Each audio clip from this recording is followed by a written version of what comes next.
Welcome to Safe on Deck. For episode 44, I sat down with Captain J.J. Cummings in Norfolk, Virginia. Captain Cummings joined the Navy Reserve as an enlisted hospital corpsman in 1987, and after earning his degree and his commission, he was selected to fly the legendary F-14 Tomcat.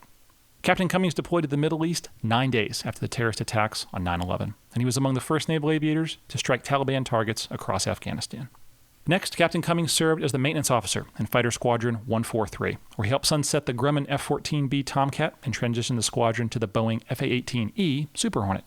Following a tour at NATO, Captain Cummings was chosen to command Strike Fighter Squadron ELEVEN, flying the F-18F Super Hornet, based aboard Naval Air Station Oceana. Upon graduation from Navy Nuclear Power School, Captain Cummings served as the executive officer aboard the USS Nimitz, CVN 68, where he was second in command of the Navy's oldest nuclear aircraft carrier for a 9-month deployment, as well as the first F-35C Lightning II carrier suitability tests. Next, Captain Cummings served as the commanding officer of the brand new $2 billion USS Anchorage, LPD-23, before working as the Assistant Chief of Staff for Aircraft Carrier Suitability at Naval Air Forces. While at North Island, Captain Cummings was chosen to be the first of 3 Naval Aviation technical advisors, working with Paramount Pictures on the script of the internationally acclaimed film Top Gun Maverick. In 2018, Captain Cummings was selected to command the $13.4 billion, 100,000-ton nuclear-powered aircraft carrier USS Gerald R. CVN 78. And during his time at the helm, he led the crew through the 2020 COVID pandemic, during a period of intense maintenance work both afloat and ashore.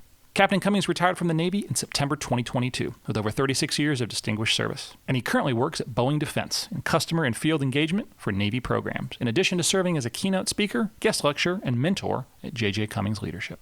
Thanks, as always, for taking the time to listen. In the future, I plan to continue to share similar interviews with both current and retired military aviators. If you have a question or a suggestion for a future interview, please leave it as a comment below. Safe on Deck, episode 44, with Captain J.J. Cummings. Enjoy.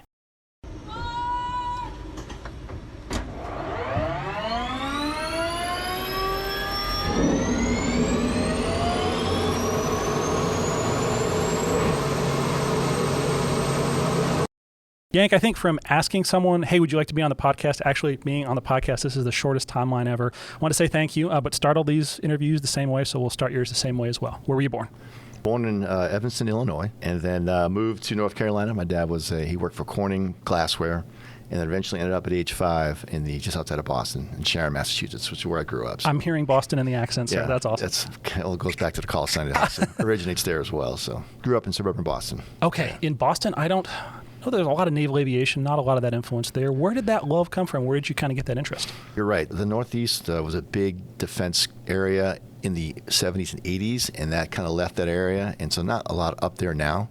When I was growing up, it was starting the exodus occurred. But I was at Bates College for my freshman year up there in Lewiston, Maine, and looked at some of the jobs that my friends were getting upon graduation. And just that life in the cubicle farm of corporate America was something that didn't appeal to me. So as I looked around at other jobs, naval aviation came up on my radar, and I had 2 uncles that flew for the Navy. One flew P-3s, one flew A-6s. And then just a random conversation after my freshman year in college, I said, yeah, why don't you go join the Navy after you graduate and go land planes on ships? So doing some more research, I said, yes, I want to do that. Called a recruiter, and he said, what are your grades? And he goes, okay, why don't you try coming back in a few years when you can pick your grades up. But then he had a plan that if you join the Navy as an enlisted man, as a reservist, that'll increase your chances of getting selected in 4 years. So why don't you take a semester off, go to boot camp as a Navy reservist, and then when your record comes up for review, it'll say prior enlisted, and that'll help you get in. So sure enough, I took my first semester, sophomore year off, went to Navy boot camp at Great Lakes, Illinois, and got that experience of being a boot camp E3. So all through college, I was a Navy reservist as a corpsman attached to a Marine unit in Topsom, Maine. So every 1 week in a month, 2 weeks a year, I was in the Navy, supporting the Marines. Really enjoyed that. Gave me great credibility, too, upon checking into various squadrons. They'd see my bio and see that, hey, you went to boot camp in 87.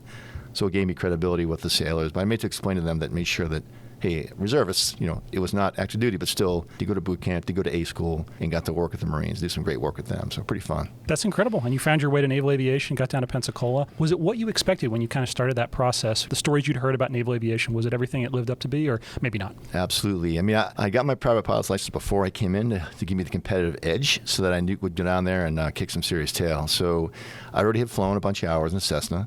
I knew about the Navy as an enlisted man, as a corpsman. So going into that, knowing what I was kind of getting into.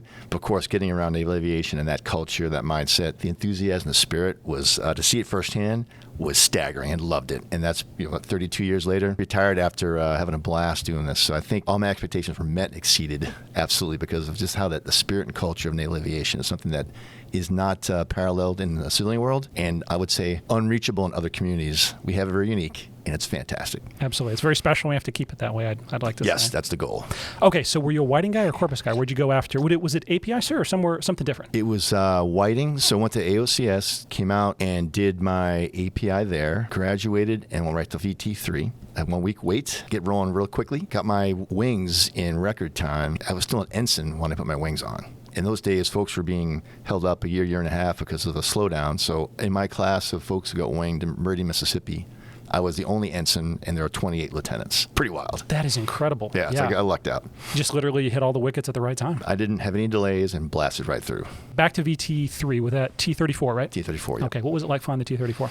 It was obviously more powerful than a Cessna, and I really enjoyed flying that. I still remember my first flights vividly because I had flown in a Cessna. I knew how to flare, and my instructor was impressed with my abilities. I didn't tell them I had my license, so I just went in there kind of like, oh, yeah, this is interesting. But it was nice to have the experience of flying and talking on the radio because like that first couple times you're struggling, but for the experience I had in the Cessna helped me be more successful in training command. Okay, so I'm talking to a successful Tomcat Super Hornet guy. I'm going to ask the softball here. You would say that prior flight time helps, sir? Absolutely. Okay, good. I've heard other people tell me the other way around. So really?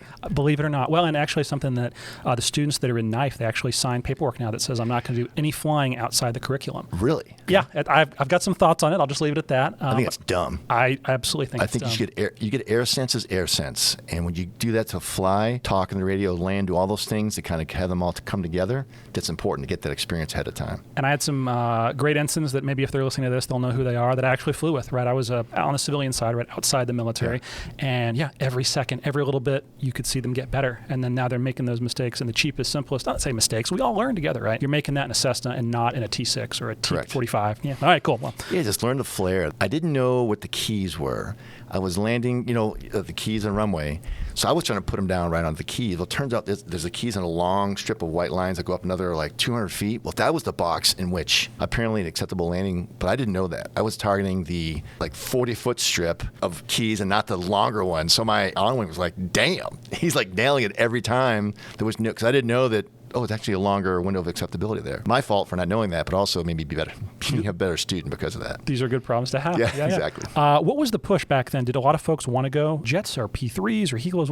Where did your fellow students want to end up? Everyone wanted to go in jets because that was the thing to do. I understand nowadays not quite the same. Folks are more interested in not living in Lemoore, California. They hear stories about the jet community. It's not accurate, I believe. So you hear a lot of stories of folks want to go to Whidbey to fly growlers, go to San Diego, Hawaii, Jax to fly helicopters, and then folks are not interested in coming to Oceana or to Lemoore, which it pains me deeply to hear that, but you're absolutely right. So, you see a movie like Top Gun Maverick, how do you not want to become a Super Hornet pilot? Obviously, I'm a little biased, but back then it was, everyone wanted jets, and I was fortunate, number one in my class, got my first choice, and that was the only way to guarantee you get what you wanted was to be first in your class. And I was lucky to be there, worked my tail off to do that, and proud to had the privilege to go fly jets and then jump into Tomcats eventually. For sure. You mentioned Meridian. You mentioned, so now what we're used to seeing is one primary trainer at the T6, one advanced trainer, the T45. In your day, it was actually a little bit different. Why was that, and what were the airplanes that you flew? Yeah, so jumped from the T-34 to the T-2 Buckeye, very stable and forgiving aircraft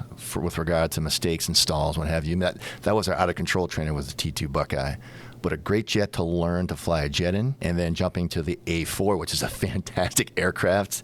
I had to turn sideways to close the canopy. You're just jammed in this tiny cockpit, but it's super maneuverable and really taught you about how to drop a bomb, how to do dogfighting, and then go on the boat. And an A4 was something else. Obviously you get traps in T2, and then you get traps in the A4, but the A4 was it's a Vietnam era attack aircraft. The thing was legit, and that was a really fun aircraft to fly. So I feel bad for the students now flying a T45. That's not an A4, but I was fortunate to fly that plane and really enjoy that maneuverability and that just quick aileron roll. I mean, it was so quick with left and right stick. A really nice aircraft. There's a TA-4J on the flight line still at Pensacola on the museum line. Yeah. Still in the Sinatra colors, the double, both fuel tanks still on her. Very nice. Just looks right. It looks like an awesome airplane. I mean, it's an interesting concept because you go T2, it just looks ugly, but you learn to just do the basics: fly form, instrument, and then a thing called the guns pattern. It was 4 planes into the squirrel cage, they call it, and it was the most challenging flying I've ever done. And you talk to folks who did it, and they still break into a cold sweat because it was make or break for you if you're going to get through the T2 syllabus, was to survive the guns pattern. So you say guns pattern. There's not a gun on the airplane, so you're just flying the profile that you would fly if you were going to employ an air-to-air cannon? Yes, so you have one tractor carrying a long banner, and you have a 4-plane that flies alongside it, and you pull off and do basically a figure 8 pattern from 3,000 feet above down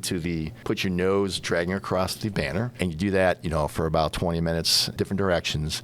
And those first couple of flights, you're just hanging on for dear life. And I still remember when it was your time to go flying, it was called Gunners to the Rail.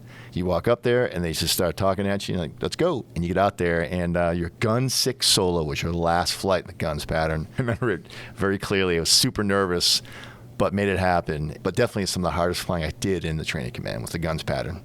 I think it made me a better aviator because you get that confidence. You can do it. They don't do it anymore now in T-45s, which is maybe unfortunate. But definitely guys that did it and gals that did it, they think back like, wow, that was tough. Sounds like a lot of fun. Yeah. Speaking of fun, the Skyhawk, you talked about going to the ship. Was it Lexington for you? No. Really? America. I just missed the Lexington. I was at AOCS when they decommissioned it. Went to the America in the T2, and then, oh, wow. A4 was like Independence or Connie. So 2 conventionally powered ships for my traps in the T2 and A4. I'm guessing the sight picture is the same, but bringing a Buckeye versus bringing the Skyhawk aboard, probably very different. Yeah, but I was just so scared at the point. I didn't really look at a sight picture. I was just trying not to embarrass myself and keep the ball centered, not overshoot, and not bolter. So was I looking around? No, it was meatball lineup, angle of attack, and then make sure you get a full power in the wires and go to the catapult and don't scare yourself. Sight picture was not a thing for me. Is my beam distance, is my angle of bank, and then just don't screw it up. Very clear mindset just to qual and you're so nervous. I mean, it's amazing. And I'll talk about my first arrested landing in the T2. I still remember it very clearly. I remember coming across the ramp in the T2, and you still have about 2 seconds of flight time before you touch down. So you have to fly the ball all the way to touchdown. So you keep flying the ball until you hit. I remember crossing the ramp. I'm in the drill cup going, I cannot believe I'm about to do this. The first time ever, by yourself, of course. And I'm like, holy crap. And then trap, like, I made it. Then a second later, you're on the catapult. And I think every one of us that I talked to later, that catapult, wicked powerful. All of us screamed on the on the first catapult shot, and it was just really wild to think back. And I just remember the flight deck crew getting ticked at us because we're so slow and scared. They're like trying to tax us faster, but I now on the other side of the coin, being a captain of the carrier and watch these orange and white jets, I would tell the flight deck crew to go easy on them. Been there, done that, so be kind because they're pretty nervous. That's awesome. Was that the end of the syllabus, the going to the boat the second time, and then you're done with the Skyhawk? A4s, yes. Okay. When you went to the boat in A4s, you're done. Off to the fleet. So what was that process like? Because at that point, there's a lot more diversity in the airplanes you could have chosen. Yeah. And I mean, I've heard it as simple as someone calls you in a skipper's office, hey, here's where you're going next. Some squadrons do something maybe a little bit more elaborate. How did you find out where you were going and what were your options? Yeah, great question. So back then it was what? S3, E2, I think you got out. No, E2 was a different syllabus. It was S3, A6, EA6B, F-14, F-18. And I wanted to go A6s because I love air-to-ground mission. I heard that jet was going away. I'm like, okay, I want to go Tomcats. And then I remember my wife, our fiance at the time, was in town for our winging. And I got a phone call from the CO of our squadron. Actually, I got a note, hey, call the skipper. So I had to go to a payphone. No cell phones back then. From the Navy Exchange at NAS Meridian, I called the CO with, whatever quarters in the payphone. He's like, hey, JJ, got great news for you. You're going to go be a Tomcat pilot. He was a Tomcat guy. So welcome to the fighter community. And I was the only person in my class who got Tomcats. So pretty wild. Going to the Tomcat, but before you go to the Tomcat, there's something else that's going to take up a couple months of your time, right? I got this offer after I was selected for Tomcats, got winged. They said, hey, we're short T2 instructors. Would you want to go back and be what's called then a plowback is just a temporary instructor for 6 months, whereas the SIRGRAV was a full-up tour, like a year-and-a-half tour. And I went, sure. Get to fly a T2 as an instructor. So I got to go be a winged ensign flying the back of a T2. Folks were primarily lieutenants and lieutenant junior grades. So I was the most junior person in the squadron as an instructor. Super interesting and built my confidence up that I could do it. Before going into that, what's something that I don't know, maybe you thought this is what it's going to be like being an instructor, and then maybe on the backside of that 6 months you realized, holy crap, I learned an awful lot from doing this? I learned that I thought some instruction that I received was not relevant to the ship. Some things were like the way they taught this, I haven't been to the ship, like the pattern's such a big deal in T2s. And the way they taught it to me appeared not to be super relevant to actually how I used it in the ship. So I talked to that with students about, hey, your beam distance when you're in the land, whatever, just find a point. Your goal is 27 degrees angle of bank, or whatever it was, to get around to a good start. And don't worry about timing off. It was like, time off the 180, 10 seconds. Not required. It's something that gets a certain point and turn. Don't worry about timing. So stuff like that, I could help just come from the boat, brand new, still an ensign, could share that with students, give them, I think, a better advantage. And it was just fun. Every time I'd fly, I'd come back to the duty desk and talk to the SDO and say, hey, any phone calls? Do I still have a career? Yep, you're good, JJ. Beat it. So I was always a little nervous that I was going to screw it up and miss something or whatever. It was a very interesting experience and super confidence building that I could do that. How many ensigns do you think have been instructors? I mean, I feel like to get your wings as an ensign is incredible anyway. To do that, it's got to be a handful, I imagine.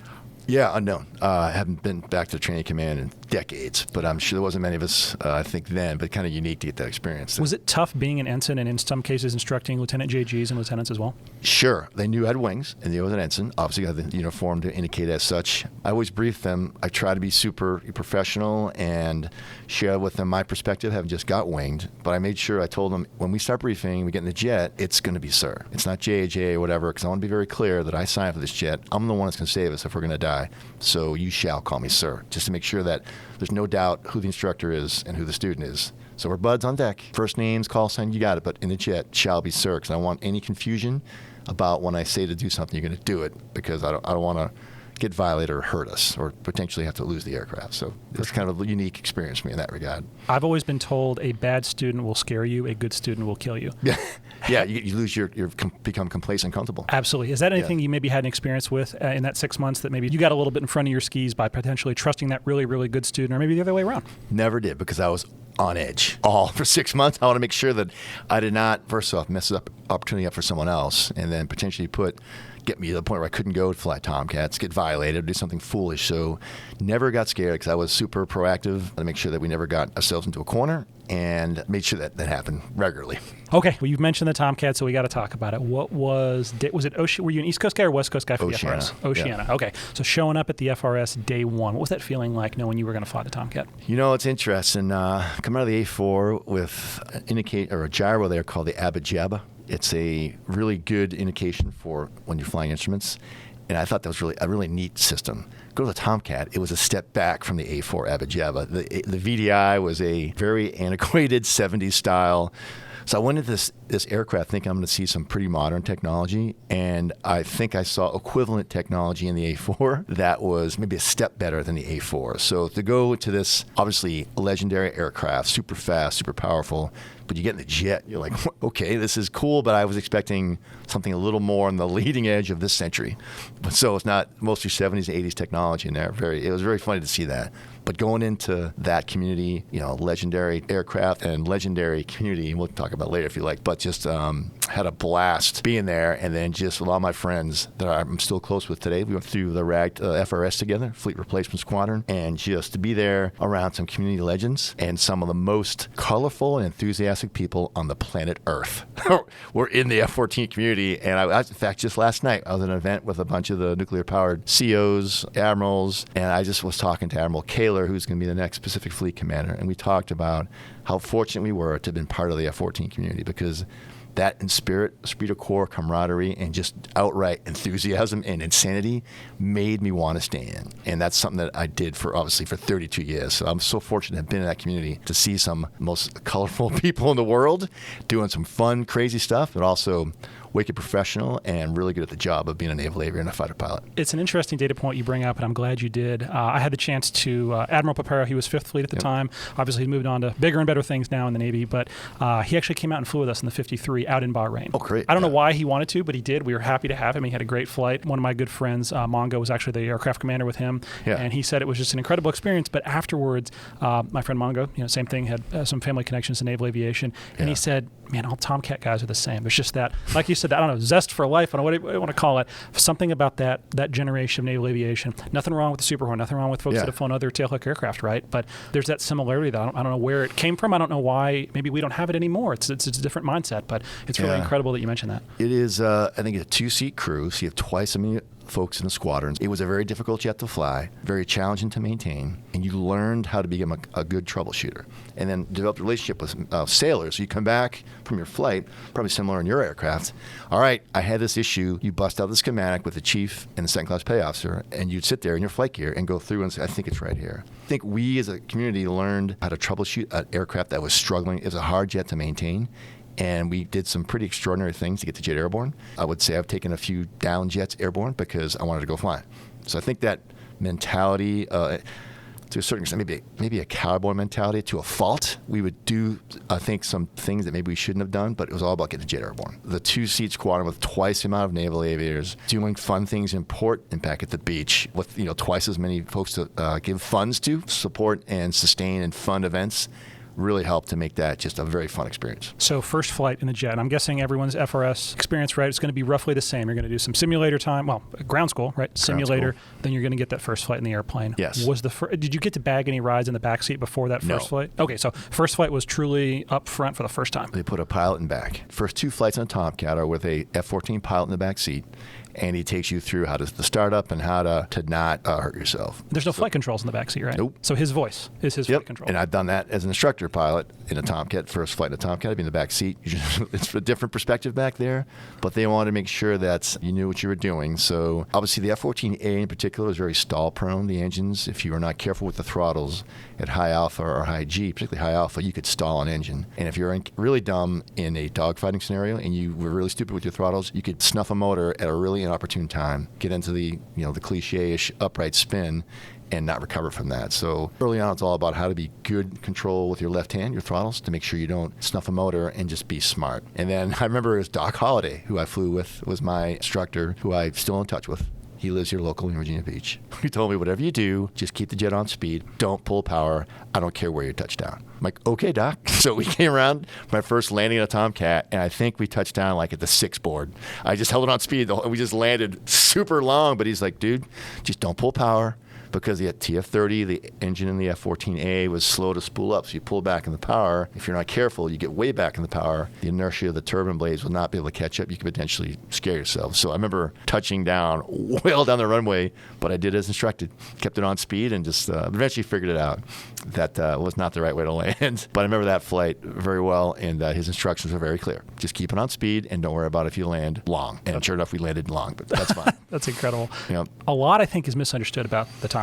It's starred in 2 incredible movies, documentaries, if you might say, about naval aviation. But I think it's easy to look back maybe with rose-colored glasses. And I am young enough, I never even saw a Tomcat fly. I've seen him in museums, but to my eternal shame, never seen, the SR. I saw the space shuttle once. Like there's a lot of naval aviation. There's a lot of aviation in general that, unless you lived it, I think it's easy to look back and see numbers on paper or hear stories and think maybe something that's a little bit different. You went on, and we'll kind of fast forwarding a little bit, but to fly the Super Hornet, single seat and 2-seat variants, right?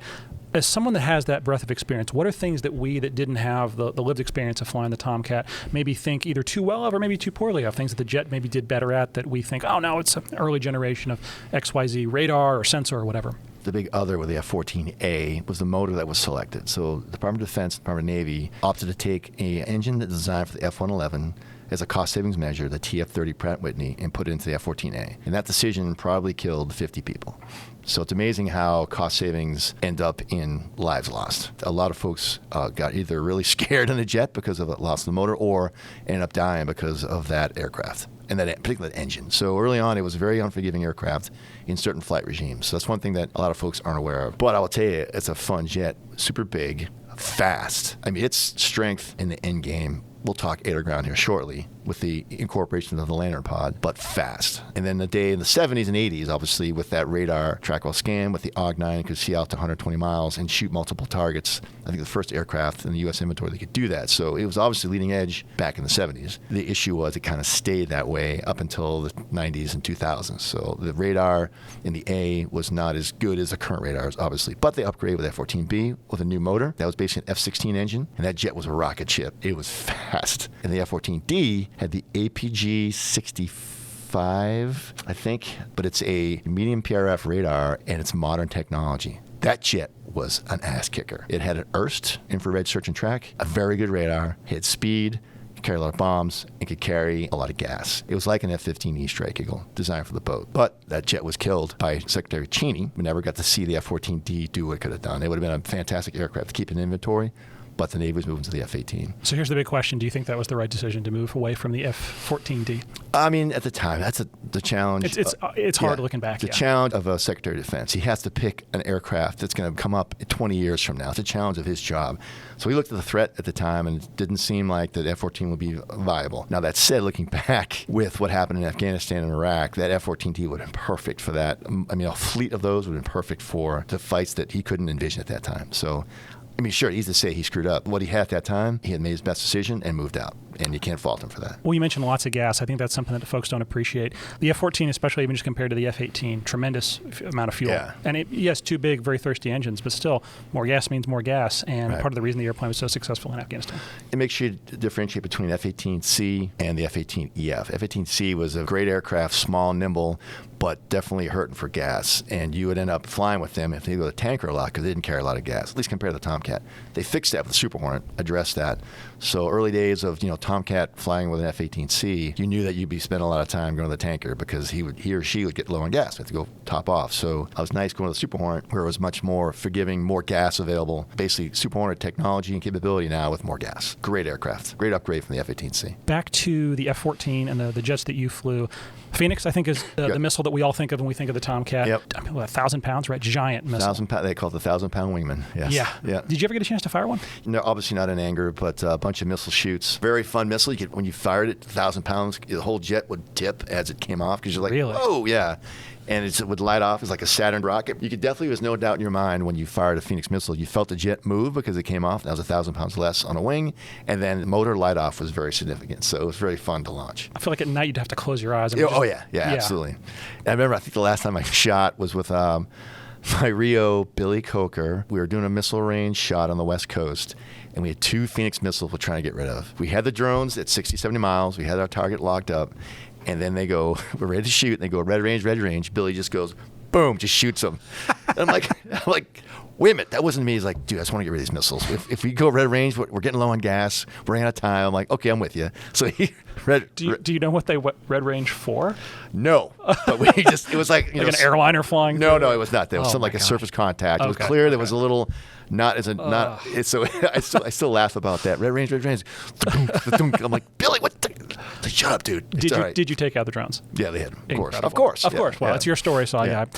Can't confirm that, but I'm pretty sure we had them. Yeah. Okay, so obviously that's an incredible missile to fire. I want to say, was it AIM-7? Mm-hmm. Okay, so did you ever get a chance to fire the AIM-7? That's kind of the medium range, right? The Phoenix, you're taking out targets, theoretically, that Soviet bomber miles, at long range, yeah. Designed for the long-range Russian bombers. Yes, it had a bunch of capability in it to defeat their jamming, but a 100-mile shot. Okay, so inside that's going to be the AIM-7. You take that down to 30 miles. Okay. And then AIM-7 was going to be in the 15 to 20-mile range. Now the AIM-120 shoots at very long ranges. But yes. It was AIM-54 at range, medium range AIM-7, and then Sidewinder and close. But we carried mostly just AIM-54 because you could take a Phoenix missile shot at 10 miles. So we would load out with just a lot of Phoenix missiles and a Sidewinder. And if you're going to hit someone, you want that giant warhead behind that missile. Yeah, and of course, fire and forget. AIM-7 requires you to keep that radar on the target until the intercept is consummated. So you have to keep your nose, or your radar on them up to 60 degrees. Where AIM-54, you can shoot and just go away. And the missile, as it comes off, it goes full active, self-autonomous. It can go hit the target without any support from the aircraft. Safer for the aircrew. AIM-7, you had to be sticking around a little while longer till it hit, then you'd go out. Ever get to shoot the AIM-7 or AIM-9? AIM-9 a bunch of times, shoot them at flares. Fun. and AIM-7 never shot, but just AIM-54, AIM-9, and that's it. The big long range and the short range infrared missile. You say flares. Where are those flares coming from? Another aircraft? Yeah, so we go out there and drop them,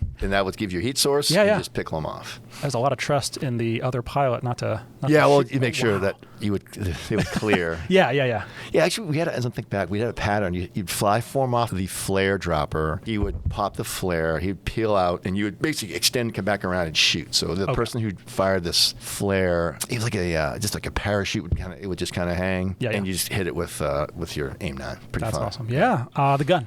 Never got to shoot in anger on deck in Afghanistan with Superborn, which I'm kind of bummed about. But obviously shot straight to bunch of the ground in air-to-ground mode with the Tomcat, and then in the gun. So the guns pattern, what you mentioned previously, we would do a guns pattern. Only 2 planes in the pattern, and it's much more benign. It was called the circular pattern, and not as crazy as a squirrel cage. And yeah, so I shot a banner a bunch with the guns. Pretty fun. Taking the jet aboard the boat. I'm guessing they call it the turkey, right? Because behind the ship you can see all the flight controls moving and dancing to keep you right where you need to be. What was it like that first time lining up behind the ship? You know what? To be quite honest, I struggled the first time at night in the Tomcat. Day went fine, and it's a nice jet in that when you get on speed on centerline, and you have a thing called DLC, where direct lift control with your thumb, you can control lift and they call it dial a ball. So you're using glide path by your thumb. You can use power with your left hand, but DLC could help you in close or give you assistance to put the aircraft where it needs to be. So my first couple times at the FRS going to the boat, I definitely struggled because just at night, it's just a different experience than the day. And I could not come down. I was too high, I got waved off a bunch. So I think I disqualified my first time at night, went back for a second look and did much better. But I remember the day was great, but night traps, I was challenged initially, but figured it out. Going to the ship at night for the first time is a different experience. Do you think the airplane earned that reputation, deserved that reputation it had of being one of the more challenging airplanes to get aboard? Absolutely. It was tough. Big plane, hard to maneuver. The engines were unforgiving if you're flying the F-14A. And the B, those motors were so strong, it was very sensitive. So you couldn't move your throttles as much in the B because they're so powerful. So it became, while a safer motor in the long term, on the ball, you had to really have your corrections in the F-14B. So it became challenging to do that on the ball. You mentioned later in the career you instructed in the Tomcat. Yes. How would you help folks that were struggling behind the boat? Because again, every airplane's different in that environment. What were things that maybe you could see, this is the mistake I've seen, 5 times, you're number 6, right? Every other student before you struggle with it, or maybe things that were outside that. Pattern during the day, folks, it's a good way to give them good gouge checkpoints to get a good pattern. It's all about getting to a good start. A good 3/4 of a mile start. Getting there was critical during the day, so teach them some sight picture stuff. Thinking, hey, look for this at the 45 or at the 9, whatever, how to help them to get smart there.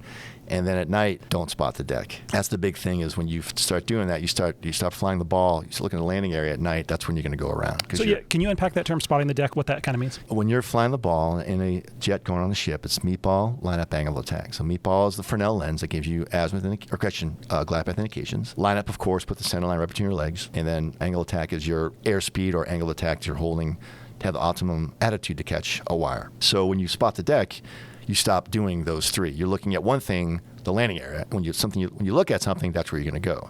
And invariably, you did that, you would land up low and land short, which is never a good thing for your grids or for a good, safe landing. So that continuous scan. So technically, you should touch down on an aircraft carrier with your head looking to the left because you're flying that ball all the way to touchdown. So you could see guys land with their head looking straight ahead, which they do kind of now. We can talk about PLM later, precision landing mode in the Super Hornet. You spot the deck is when you're pretty much guaranteeing you're going to end up short, and those short wires are not going to get you good grades and get you to the point you can qualify. So that was a challenge. We talked about you're not just flying by yourself in the airplane. You're going to have we would say WISO, EWO, NFO, right? Rio. At the time, it'd be Rio, in the F-14.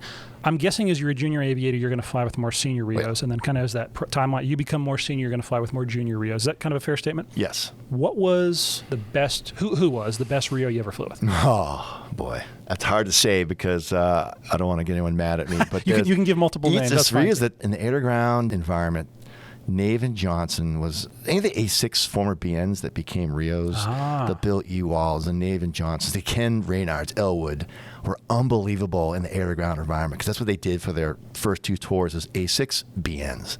So when those folks came to our community, they made us better in that regard. So I would think that those are the ones, those guys, I remember them being really good in air-to-ground and just confident and just knew exactly information to pass. We're sitting, front to back. You just hearing a voice and knowing what it is they're thinking about aircrew coordination. The whole senior-junior thing I totally agree with, but then I also thought when you crew up senior-junior, you may see this in your aircraft, you become over-reliant on that senior guy or gal. You're not as good as you can be. So when I was in squadron command, I tried to pair up junior-junior because it made them be better because they couldn't rely on the salty dog in the back seat or front seat. So I knew that by doing that, you would make the junior crew like, holy crap, it's just us. We better know our crap.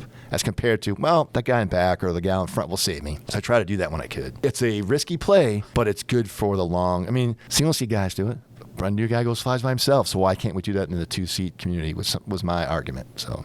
Well, you said you didn't want to make anybody mad, so here's my second question, and you don't have to give any names. Okay. We'll keep it broad. Was there anyone you flew with that maybe was not great in the back of the airplane? And I'm not so much interested in a yes or no. It's more why. What is it that folks can kind of take away from? I think we learned from both great folks we fly with. I think back on some of the flights I've had in the 53 or the T6, people like, that's who I want to be like. And then maybe the other way around, God, if I'm anything in life, I don't want to be like that individual. So does that question kind of make sense? Yeah, it's tough in the Tomcat because pilot can't control the radar and can't control the FLIR. So you have to talk the Rio through that. So the bad Rios that were just not bad, it's a poor word choice. The ineffective ones, the ones where you're starting to do their job for them. Hey, put the radar here. Hey, select this. Hey, take a lock. Hey, slew right, slew left, because we had no way to take the FLIR or radar from them, at least in the F-14 A and B. So any Rio that you had to basically live in their cockpit with them to help us be successful, I would classify as a less than effective Rio. And I'm guessing at that time in the community especially, you guys had your pick of the litter, right? Like you had really, really great people. So hopefully the folks that lived in that, the guy in the front seat is kind of telling me how to run the radar. Hopefully they realized that and they learned and they got better. Was it kind of a true statement? People adapted quickly? I think the crew coordination that was inherent in the A6 and the F-14 was something that made aircrew better. Because you go to the Super Hornet right now, the front seat can do everything that's done in the back seat. And I think it takes away from some of that crew coordination. F-14, you could not do that. So you're working together to do this mission. Like you could communicate just a grunt, verbal here, a check. You could get it done. You knew by his or her voice what was going on. So you became very attentive to crew coordination because we couldn't take over each other's cockpit like you can do right now in a Super Hornet. Became really good at that, I think. And certainly, to answer your question, pick of the litter, not necessarily always the case. We use a bell curve. Pilots generally were pretty good because they had to be able to land on the boat. So the good boat landers would come to the Tomcat community. And the Rios were kind of, pick your poison, if you will. Some are really good, some are not. And we did our best to get them up to speed. And if they didn't meet the mark, then they were transitioned out to another community. So I was remiss. I think a lot of the stuff I've asked about before, the weaponry of the airplane, air to air, right? That's what we think of with the Tomcat, with those two great documentaries on naval aviation we mentioned earlier. Documentaries, exactly, yeah. The airplane can do air to ground. It can do air to ground incredibly well. And one of the ways that did that was the lantern pod. So I was hoping maybe you could kind of unpack what the pod is, what it does, and how it was so effective on the Tomcat. Yeah, it is amazing, though, on the air to ground, that right when I got to the fleet was when they first started doing air to ground in the Tomcat in the 1994 time frame. So the air to ground syllabus didn't really exist until, I want to say, the early 90s. Because I think what happened was in the first Persian Gulf War, the Navy realized we need to get into air to ground business. And the F-14s better get on board or they're going to become insignificant and going to be a non-player. So air-to-ground syllabus started. It was built with air-to-ground technology in it, capability from the get-go, but it was a fleet interceptor. Didn't do that. Now, here comes air-to-ground in the 90s. We became good at dropping conventional weapons, weaponeering, and then the A6 bub is showing up and helping us become better at air-to-ground. And then that was our first cruise carrying dumb bombs and Phoenix missiles. That was it for Operation Southern Watch. Second cruise flew with the lantern pod. And that was a game changer and a savior to the F-14 as a aircraft that can be capable in the United States Navy. Because without that, I don't know what would happen to the Tomcat. But that FLIR, forward-looking infrared radar, was spectacular. Almost equivalent to the capabilities today. We can talk about that in a moment. But it was basically 8 months from back of a bar napkin to hanging on a jet. Somebody goes, hey, can we take that Air Force, one half of that night targeting pod and navigation pod, and put that FLIR on the Tomcat? Let's try that. 8 months later, first flight. And then I think 1996 was the first deployment with the Tomcat flying with a lantern pod. And it total game changer. That FLIR was fantastic. Unlike the F-15 system that had INS inside the lantern pod, so the picture was more stable than on the F-15 that used it, F-18E, and it had a better screen in the back of a Tomcat, a bigger PTID that the RIO could now look at with more pixelation, so it was a better view of the target. So the lander pod became exponentially better in the Tomcat because of those two things. And that system was fantastic. It became the premier attack platform in the United States Navy because of that decision. What was the spool-up process for you as an aviator like? You talked about it's not the beginning of your career, but you kind of got there at the beginning of it in the jet. Is it same thing, ground school, sims, and then you're actually going to fly it maybe on the range down at Dare County and actually put ordnance down range? What was that process? Sure, yeah. There was, I can't recall, certainly ground school, understand it, how to fire it up, not damage it, obviously step one. And then no sims, just go out there, and there was a controller on the right-hand side that the RIOs use, I believe, and how to control it. But it's basically no sims, just go out there, here's what to do not to screw it up, and be careful. And learn the symbology, learn the system on your own, and figure it out. And we did. And then also folks are going to be, again, unpacking terms, FAC-A, right, forward air controller, airborne, in the jet. Again, we're talking about a community that is incredibly good at air-to-air, taking down that long-range Soviet threat. I'm guessing, other than maybe the A6 folks that flowed over, were there a lot of FAC-As in the community, or was that a new thing to stand up as well? New thing that started when I was in the Tomcat community, and I got qualified as a FAC-A. Fantastic mission. I love FAC-A because between calling in airstrikes, coordinating artillery, getting a spot on deck, giving talk-ons to the target, and then giving final clearance to release a weapon in a jet traveling 500 miles an hour, was pretty fun. Pretty intense, and especially at night. Just jumping into that real quick. You can't say the Tomcat. That answer doesn't count. What was your favorite aircraft other than the Tomcat to control as a FAC-A? Oh, to control? Yeah, because I'm guessing you controlled more than just the airplanes that you flew with. The Hornet's a great bomber. It's a very accurate bomber, and then as is the Harrier.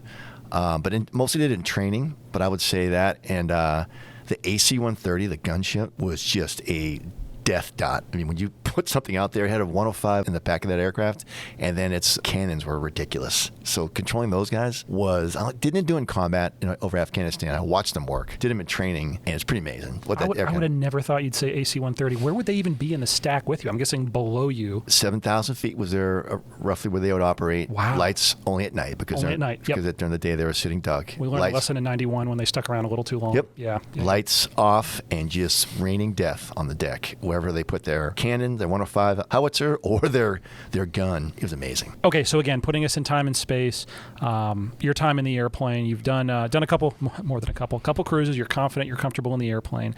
I think every generation has a moment, right? Something that we all can kind of relate to, and we all have a story. I know where I was on 9/11. I think we all do. We all remember. I was actually in church, believe it or not, as a little kid. Where were you? Did that change your Navy career? Was not in church and was not a little kid at that time, for sure. That's a good answer.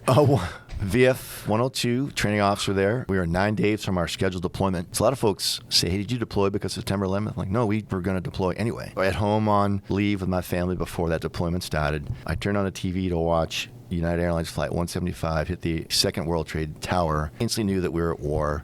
Come to find out a month later that I just watched two of my friends die out live on national TV. So two friends of mine were on that plane. So it became very personal for me at that moment. Well, in general, because of what was done to our country that day.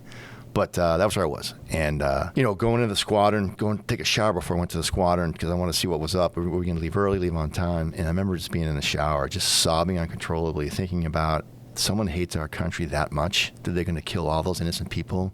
How does that happen? And I remember, be it right or wrong, I felt my heart filling with rage, anger, and fury. And just wanted to seek revenge and retribution to pay back for all those lives or lost. I just watched happen. Be it right or wrong, I don't know. But I remember thinking that I was ready to go. I wanted to go right now. Let's go make someone pay for this cowardly act. Fortunately, a month later, got to go do a whole lot of that over Afghanistan. And you mentioned training officer. So were you'd already gone through Top Gun at that point? Yep, Top Gun complete. Okay. And we can step back and get that. But the reason I want to kind of anchor down on that point, you're the weapons and tactics guy in the squadron, the training officer, right? Yeah. You're in a squadron that's 9 days from deploying. So you're on POM, you're on that. I think it's like a 2-week leave period. Yeah. Everyone gets a little bit of time with the family before you go. And I'm guessing, were you going to that part of the world anyway, Operation Southern Watch? Was that kind of the plan or the expectation? Persian Gulf, no real other location than that. Yeah. You're flying an airplane that is incredibly capable for the air. I'm holding my fingers up. No one else but you and I can see it, right? Everything is ticking off. If there was a more, this is the wrong word to use, right, but more enviable spot to be in. Yep.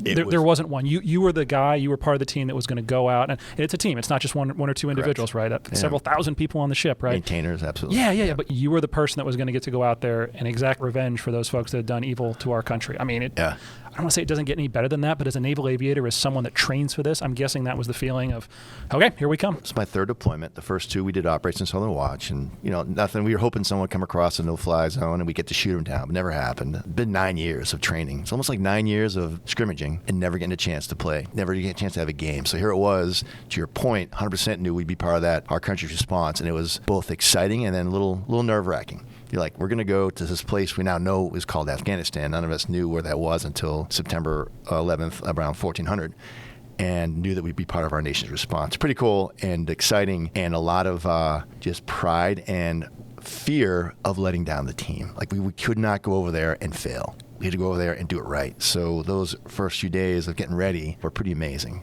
Just figuring out what do we need. Binoculars. So we needed binoculars, and we got these Gucci binoculars that we ordered from New York. I remember this company, they drove them down in their car to make sure that we had them on time. I mean, there was amazing things being done at that time for our squadrons, plural, to get ready for that. And I'll just share with you that the next 5 months or so, we did things that we were told we would never do. You'll never drop a cluster munition. You'll never drop an airburst conventionally 500-pounder. You'll never drop close to friendly. I mean, all these things that we were told we would never do. We'll train to this, but this will never happen. We did like 10 of those things. So when I hear that now, that's the lesson learned for the folks who listen. When you hear that, you'll never do this in the real world, get a little nervous because was not our experience. All the things we were told, we'll check on the block, but this will never happen. Well, no, we did it. We did talk-ons with a guy on the ground in Afghanistan. We'll never do this. But we did it. So that's why when I hear that, I get nervous because was not our experience in the Tomcat community and that air wing. And maybe that speaks to the strength of Navy training, right? That, okay, you're going to check the boxes. You'll never do this. But you know what? You got at least one rep. Yeah. And one set. You saw the thing. And then so when reality actually kind of pushed back, you were ready for it. I think we were ready by virtue, to your point, of the flexibility of being a naval aviator and just making it happen. So I think we would not fail and we would find a way. And sure enough, we got over there and did some things. We just, on the fly, started doing things. Hey, let's try this, let's try that, and we worked it out. So that's something that I think back to that I'm not sure if other services could have done what we did because we just made it happen. It was no rules and no playbook. It was just, here's the mission, go make it happen. You mentioned 9 days. Did you guys speed that process up? Was it truly that 9 days and off you went? Or Yeah, we were hoping to leave earlier, but we actually left on time, September 19th. And then we hung out in the Eastern Med while the first strikes in Afghanistan occurred from ships were already over there to see what would happen, to see if the Eastern Med would blow up, if you will. Well, kind of like we're seeing now with Gaza Strip. Stayed calm, and then once it was clear that there would be no issues in the Eastern Med, then the ship hauled ass over to the Gulf of Oman, off the coast of Pakistan, and relieved. I think the Enterprise was on station there. Yep, because she was at the end of her tour. Correct. They extended a little bit to those first strikes. Absolutely. And then you high-fived. Okay. Yep, and then we were the sole carrier there for a while on the night page doing operations. So it was all night flying. Oh, yeah. What was your first night like, that first time going in country? I'm guessing was it first green ink? No, I mean, if you consider flying over southern Iraq for 2 deployments. Okay, well, I didn't know if that, I was going to say counted. I don't know what the actual counts, metric is. But if you're over, technically it counted as green ink, but it was, there's SAMs active, but you steer clear of them. The threat was there, but not like it was earlier days of Iraq. It was still a threat, but not super substantial. No, but there's no IADS threat in Afghanistan, right? No. Or was, I don't know if there was. AAA, and we'll talk about that in a second, and some man pads. Okay. Or heat-seeking, low-altitude Stinger missiles. I was going to say, you've got these, that we might have provided them, you've got these incredibly tall mountains, right? So if they can put something on a mountain, it's going to threaten you potentially. Yep. Okay, sorry, I cut you off, sir. Yeah. So night one for you. First flight, we're the third section or flight at 2 to go over, would eventually be the first to drop successfully, was our section. And I remember just thinking, going to the catapult that night, I'm like, this is it. This is what I've been waiting for. I joined the Navy, think about this Planet Bates, to go do dangerous, rewarding things. Here it was. It's time to go. And just fired up and a little nervous because I didn't want to let down my wingman, our squadron, our air wing, the Navy, or our nation. So that was something that we're thinking about, I don't want to mess this up. I want to be good at my job. And then up to the Kandahar areas, we had preordained targets. We were carrying 4 1,000-pound laser-guided weapons, myself and my wingman, and we ran our attacks into Kandahar. First pass successful, and it was pretty amazing. We're like, holy crap, this is real. And then we come around our wingman, his FLIR, his Leonard pod, was busted. So like in the movie Top Gun Maverick, he was dead-eye. I shared this with the director and writer. That's why they put that into the movie. And so we buddy lays for him. So he dropped his bombs with us guiding for him. At one point, we're on night vision devices. I see this red flash out of the corner of my eye. I look over. I'm like, hey, what are those red balloons doing up here at 25,000 feet?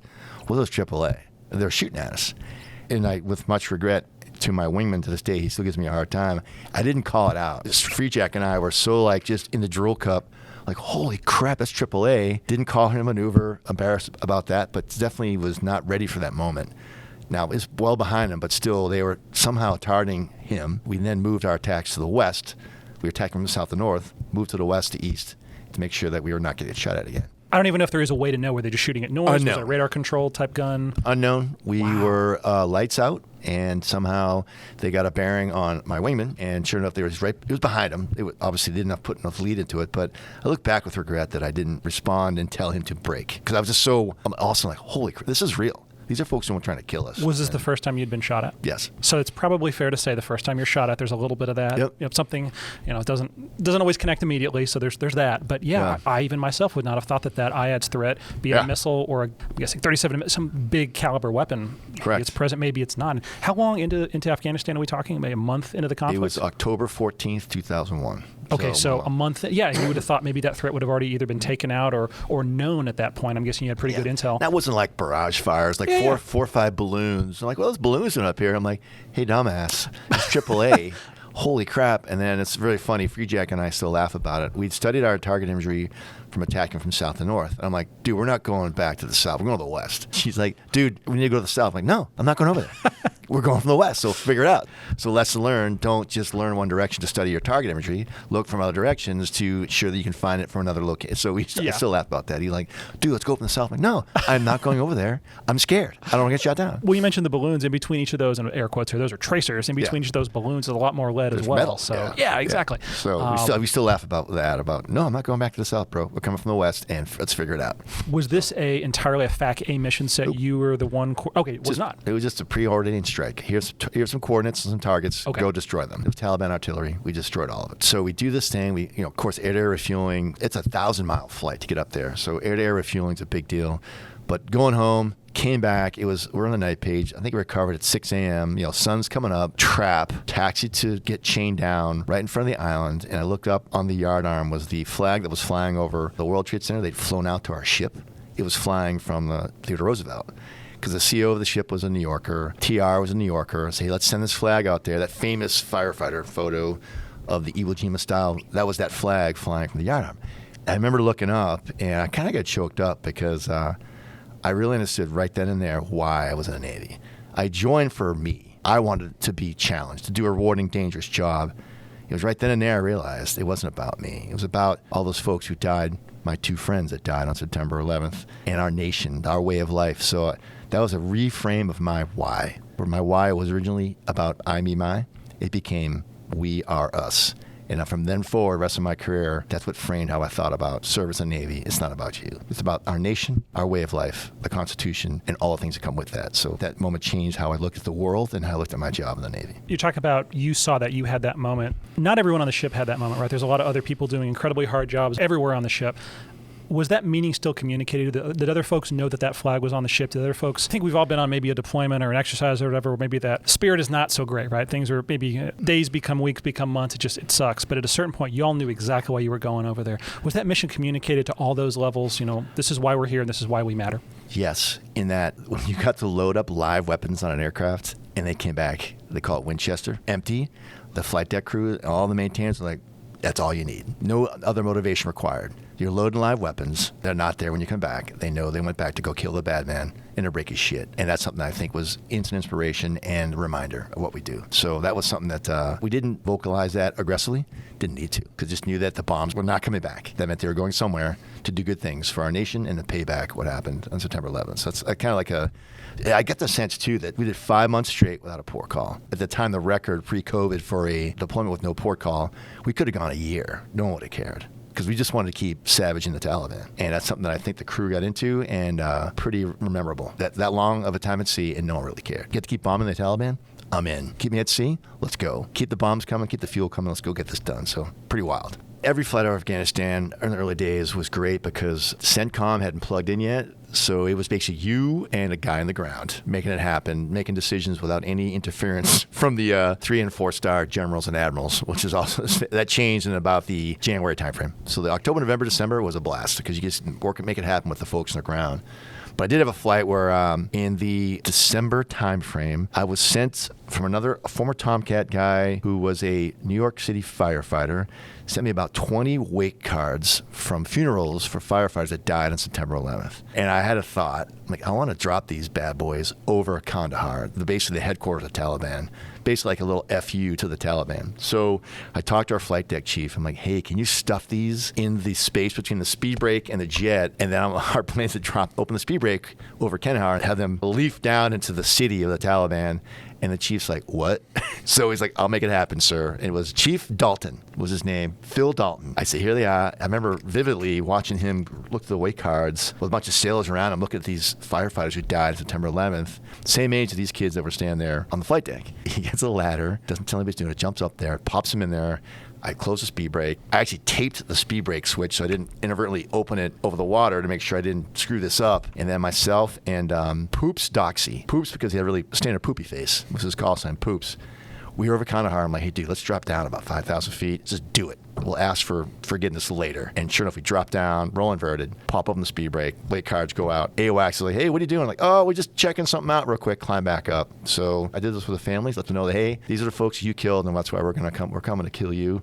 And it was kind of a neat moment. So that's one thing I think about, a really neat story there. You talked about the 1,000-pound bomb that you dropped. What other ordnance did you guys drop on that? It was primarily 500 pounds, so GBU-12, professional's choice. Weren't the days of the GPS guided is now a thing, is standard. So put in coordinates, and it goes to the coordinates you put in there, or lays a target, and the bomb sees the laser, and it instantly calculates coordinates and goes to that spot. Those days it was just laser guided. So we're just dropping laser guided weapons, 500 pound generally, a few Mark 80 series airburst for troops in the open. I never got to do that, but I know a couple folks dropped in the troops in the open with the airburst weapon. It's pretty fantastic for that kind of a environment. But mostly all my flights were GBU-12s. Was that something you could set in the moment that, hey, maybe real-time tasking, we're going to make this an airburst instead? We mixed up. You had bombs in the front. You could 4 of them in the Tomcat. You could put laser guided up front and then your airburst in back, or conventional, various weapon types, fuses and warheads, different based on the threat. So we try to mix and match. I never carried airburst, but we were ready to if required.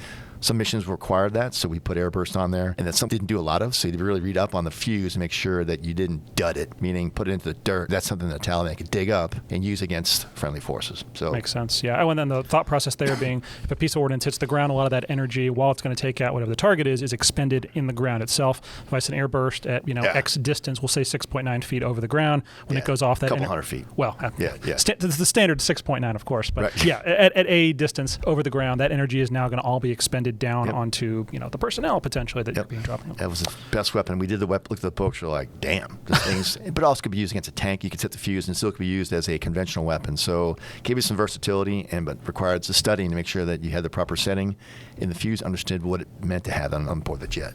A lot of times, I think the thing that we think of when we see, I'd say Desert Storm, and I'd say the 9/11, the strikes after that, right? You see folks writing names, messages, whatever, on the bombs themselves. Was that something you ever had experience with, or maybe the sailors had a chance to remember some of the fallen? That became standard. A lot of bombs had names on them. My first mission over Mazar-i Sharif up north, I think my third mission, when I found out Pete Goodrich, my friend from Bates College, and Moose Sweeney, a former squadron mate, were on United Airlines Flight 175. I put their name on a weapon, took a picture of it, and dropped it at night at like 2 in the morning in Mazar-i Sharif, and a bunch of troops assembled in the open. Sent the picture back to their families, just to let them know a couple things, that we hadn't forgotten about them, and this is something to say, we're thinking about you and my friends, and also just to remind us of why we're over there. You saw a lot of bombs with names on them. And then it became, when I found out more and more folks from the Northeast, so I had a lot of connections with folks in the New York, Connecticut area, they would send me names of folks that were killed. I'm like, well, send me their wake card, and then I would fly a flight with their name and a bomb, and I would send it back to their families. It just happened just kind of naturally, because I wanted to show them that we were thinking about them. So I think you can't do that now. Like putting names on there is Really? I've heard that. But it was something early on that no one really cared about. So you see bombs with names on it all the time. And it's something that was very rewarding. I've had friends that have done, I think it's called a RAS, or a replenishment at sea. So basically there's ordnance, and there's the ships will pull up alongside one another, passing gas. All these things are passing back and forth. But years and years and years later, after those initial strikes, there were still bombs in the system, right, that had those names written on there. Yeah. And people say, what's that written on the bomb? And that's what it was. It maybe didn't get dropped. Yeah, you would see on a bomb Bin Laden and be like, okay, that's probably not respectable, whatever, downstream. So I think that's why they stopped doing that. I think that makes sense. Yeah. And then just talk. I want to talk about. No, please. The talk-ons we did. So this is one of the things we were told we would never do. So could you describe what a target talk-on is for those that maybe haven't heard? So there's a couple ways you can strike a target. You can give a coordinate and go drop on a coordinate. You can find the target with your FLIR, put your laser crosshairs on it, and hit it. Or work with someone both in the air or on the ground to do a talk-on, a visual talk-on, to describe where the target is, and both agree that's able to drop on that and then do that. So we were told, this is one of those stories, you'll never do a talk-on with someone on the ground and close proximity to friendlies. Well, about late October, we didn't know that they had inserted, but the special forces were there. And one day I check into an airfield and a guy is giving me, hey, do you see a runway running northeast, southwest? I'm like, contact, meaning I see that. Okay, using that as a unit of measure, look 2 units of measure to the south. I'm like, this is exactly what we did in training. I'm like, holy crap. And then I go, are you on the ground right now? He's like, yeah. I'm like, I had no idea that they had inserted. So this guy in the valley, he's doing a talk on to this Taliban building using the runway as unit of measure, which is standard ops for training here in the East Coast. I couldn't believe it. And then so talked on. He gave me to a white building, I think it was, and we both agreed that was a target. I call tally. You see, copy, roll in, and destroy it. And we did. So I remember we destroyed a bunch of buildings there, went back to the boat, went to the ready room, and I was like, holy shit, I can't believe we just did that. That's exactly like we did in training. Things you told we would never do. So that mission is still something I think about. I couldn't believe there was someone on the ground and that he was giving us a talk on. That became standard from there forward. You'd have these special forces folks in the mountains, and you'd check in with them. You became very good at just doing talk-ons to get your eyes and sensors into the area and drop a bomb there. I'll tell you one other funny story. One guy is trying to get our eyes into this target. It was me and Free Jack, my roommate, again, and we couldn't find what he was describing. We're lost. So I finally go, dude, can we just drop a bomb on this coordinate and we'll just go from there? He's like, sure. So Free Jack, I'm like, oh man, I hope this, so we just, what are the chances, right? Drop this bomb. We're like, all right, hey, you still there? Yeah. Oh, shoot, wrong valley.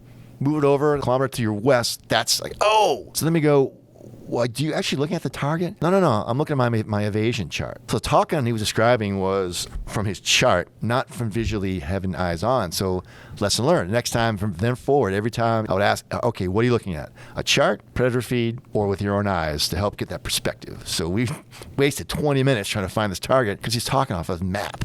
So very interesting. I'm glad we didn't kill him when we dropped that bomb. It's one of the things like, what are the chances? We're not going to inadvertently hurt this guy. So it turns out we're lucky we didn't. I mean, that's a technique that's been used. I mean, good Lord, looking back to even to Vietnam, right, where they put smokes down somewhere. Yeah. Okay, that's our frame of reference. From the mark. Yeah, from the mark. West, exactly. 100 meters, whatever. Yeah, so exactly. Putting a bomb somewhere, that makes sense. Yep. And thankfully you didn't take out someone you didn't want to. So talk-ons were something that we did regularly, and that was really fun. What were strengths and weaknesses of the Lantern in that environment? I'm hearing a lot of strengths, but was the weather a challenge? What did the sensor not do that you wish it had? Well, like any FLIR crossover, time of the day when the Earth is cooling at the same rate as the atmosphere, that's any FLIR. We had no TV, no optical options. So that's where the current day FLIRs have a TV option. So sometimes you're a little bit restricted in that regard, but not significant. But the Lantern pod was a really good pod. And still to this day, I think it outsticks the current pod hanging off the Super Hornet. Certain areas is better. The AT FLIR has a TV, different capabilities, but changed the lethality of the Tomcat in the air-to-ground environment. Okay, we talked about, obviously, Tomcat, tremendous amount of gas, an incredible sensor, a great crew that's designed and a really good-looking crew, really smart crew. Good. Assume though, you assume that. Again, from the movies, it's typecast, yeah. Agreed, yeah. You're not the only ones in the fight, right? There's other folks in the air wing that are still bringing that ordnance over the hill. What was it like working with the F-18 in that environment? As mentioned, to have a Hornet in your wing was painful because you're hitting the tank like every 7 minutes because they get low on gas and they don't want to get scared. Understandable. A good F-18, so we had Marine F-18Cs and we had Navy F-18Cs. And the Marines are hilarious. They would check in with us. They like, dude, I can't find this target. I don't trust this Nighthawk FLIR, which is a piece of junk.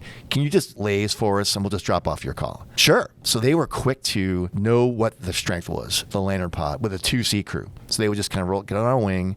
We delays for them, and they drop and be successful. F-18C, that's funny. The Navy pilots, maybe a little more, I can do this, and I would see guys miss regularly. I'm like, dude, what do you do? Let us laze for you. Okay, you're right.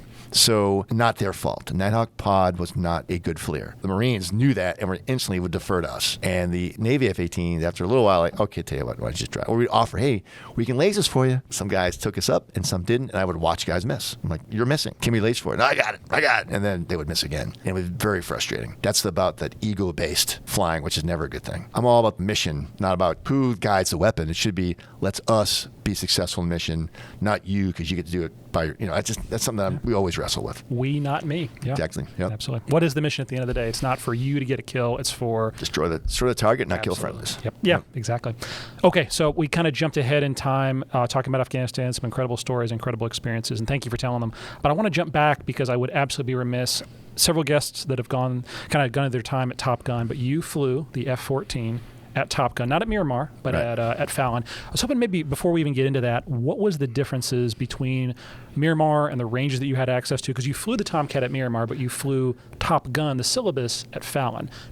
Did we miss something by, Yeah. I jokingly say it's the Marine Corps' greatest hostile takeover of land was taking Miramar away from us. Yep. It's a joke, not obviously. Iwo Yep. Jima, I think, counts. But what was the difference? What did we lose as Naval Aviation by making that trade? Huge retention issues. Lemoore, California is a very challenging place to live. Great ranges, great flying, great stuff to do around Lemoore, 3 hours away, Sequoia, Tahoe, great skiing, camping. But it's in Lemoore itself, the Hanford area, it's a challenged area. And I think families go there. Some folks love it there, but some folks don't. And we have a hard time filling our squadrons with people, particularly maintainers in Lemoore. If we still had San Diego, Miramar, there would be no retention problem in the United States Navy. It would be in the aviation area because of that. Now, that said, maybe the Navy was smart. With the F-35, that jet is super secret. And putting it in Lemoore away from the population, maybe they had foresight to realize, okay, putting this jet in and around the public, we don't even want to keep it safe and secure and no chance for release of technology. So I think in that regard, it's good for the F-35. What about range space? Because I'm told, at least at Miramar, you get offshore almost immediately. You've got all the water. But Yes. at Fallon, you've got all the overland ranges. So there's a bit of a balance there, right? Yeah, pick what you're looking for. Overland's great because you can do more air-to-ground emitters and all that. But of course, over water, you take off. And back in the old days of Miramar, it was basically a dogfighting class. So you just go to the water, go out, get your butt kicked by a Top Gun instructor, come back and debrief how you get your butt kicked, and then hopefully you do the same thing the next day. Volleyball in between there.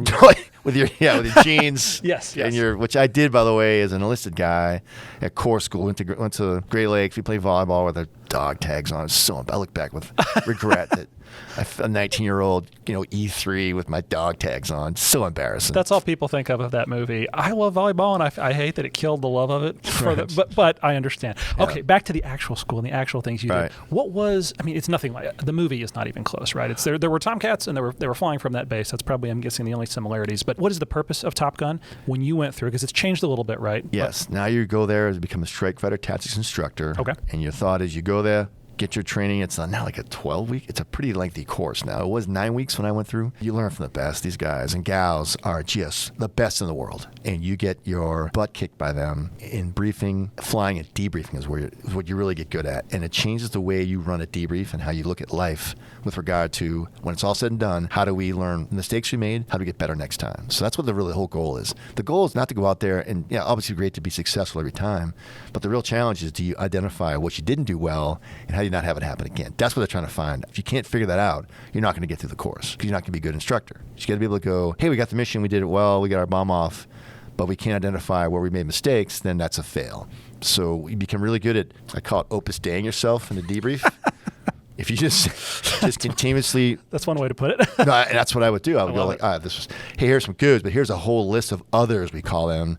And the goal would have the Top Gun instructor go, hey, Yank, it wasn't quite that bad. Good job. Because if they go like, dude, you missed these 4 things. That's not good. So my goal was just to be super hard on us and then have them say, hey, it didn't go quite as bad as you say, but I appreciate your honesty. You made a great point earlier where you talked about the differences between naval aviation and kind of, I want to say the real world, but like the civilian world or business. A lot of times folks don't want to hear that criticism. Yeah. And if you yourself can say, here's what I screwed up, here's the list, and you can be humble and approachable and confident at the same time, and it sounds like that's what they were teaching you there. And I'm guessing, what were the threat aircraft? Obviously the MiG-28 that you flew against, but yeah, MiG-29. sorry, so many. MiG-29 and Su-27. Sorry, the was it A4s, was it F-16s? When I say the threat, I mean the aircraft that you were flying against at Top Gun. F-5s and other Hornets. Okay, so that was it. Theoretically less capable than you in your bright and shiny F-14B. Yes. But they kicked your ass.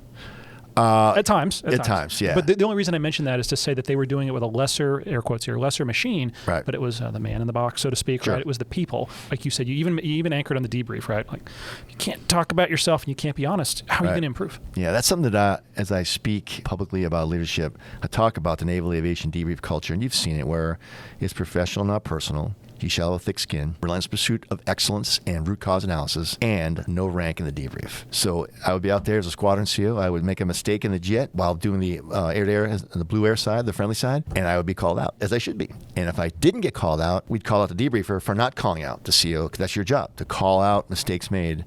And it's also, they make it very impersonal in that they don't say, hey, Commander Cummings, Skipper, you screwed this up. They say, hey, Rage 2-3. Failed to do this. So they kind of remove the personality of it and just make it your tactical call sign for that day, to remove some of that personal hit you may get from that. But it's all about just getting better and no concern for rank. You just call it out like it is. And that's, I think, corporate America, that's something that I don't know if folks do that very well, because no one wants to admit mistakes. But as a leader, if you can do that in public, hey, I screwed that up, you're right, won't happen again. That's a culture builder. I think as a person, though, it's tough because I think people that do things well take it personally. Yes. And decentralizing and saying, I'm not talking about you, I'm talking about your performance. There is a difference there, but then you have to constantly keep yourself humble. Remember, God, I'm getting shit on a lot right now, but they're doing it because they want me to get better. They want me to improve. As we say in the Navy, you're always training your relief. You're training the people that will replace you. But you have to be, if we say, constantly kept humble. It takes, because you want to get to the top of the mountaintop. You want to say, no, I'm good, I've got it. Like you said, even as that CO, you need to hear that feedback. Even as a CO of the Gerald R, there are times we pull in or out and we debrief. I'm like, yep, I'm going to own that. That is my fault. That mistake was made by somebody else. I'm going to own that. It's my fault. And folks are like, oh, okay. I don't agree with that, sir, but I appreciate you taking ownership of something that was made a mistake by someone junior. Maybe it's my fault. I didn't train them properly. I didn't ask the right questions, or they weren't aware, whatever. I'd be like, that's my fault. And folks are like, I think a little taken back by that, but that's just trying to show that it's okay to admit failure and admit faults. We're all imperfect. We make mistakes. Hope to not make big ones or repeat mistakes. So that's the goal anyway for a debrief. Was there a flight, maybe an air-to-air engagement? I know there's like a graduation exercise where you're going to go up against, X fighter, and you're going to, and make sure I get the lore right. I'm told you're given a card. Basically, you're going to be at this chunk of airspace at this time in your airplane, and something will show up and you will fight it. Is that true? Is that fair? The 1v1 graduation hop, and it's they bring in folks from all over the Navy and the Air Force, Marine Corps, and you're given a coordinate and a frequency and a time, and you show up in the merge. And there's F-16. I fought an F-16 for my hop. Could be some, T-45. Could be, F-22. You never know. Everybody does a big brief together, but you never know what's going to show up in the merge. And it's pretty fun. It's pretty cool. And there's always a very funny skit beforehand.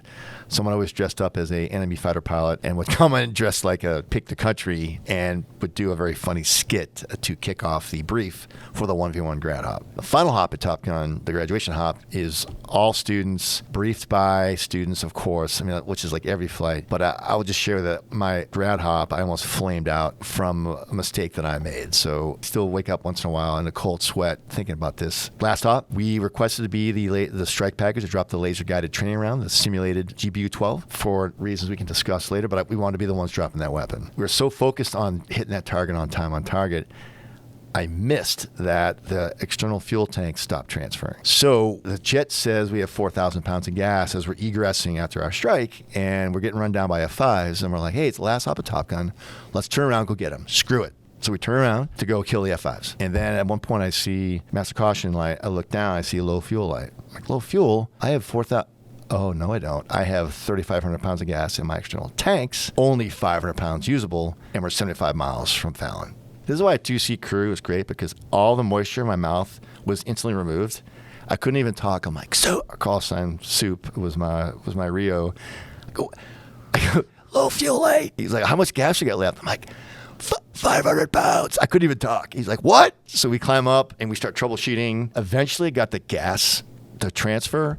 But for a few minutes there, I thought we were going to flame out and jump out of a perfectly good Tomcat on the last hop of Top Gun. So my question is, would I have gotten a patch? I don't know, probably. And it was my fault. It was in the book. Sometimes external fuel tanks don't transfer.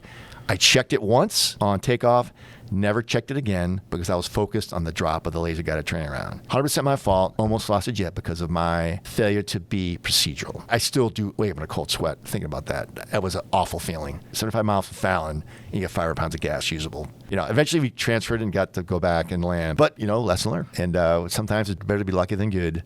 If I hadn't looked down at that time, we would have flamed out.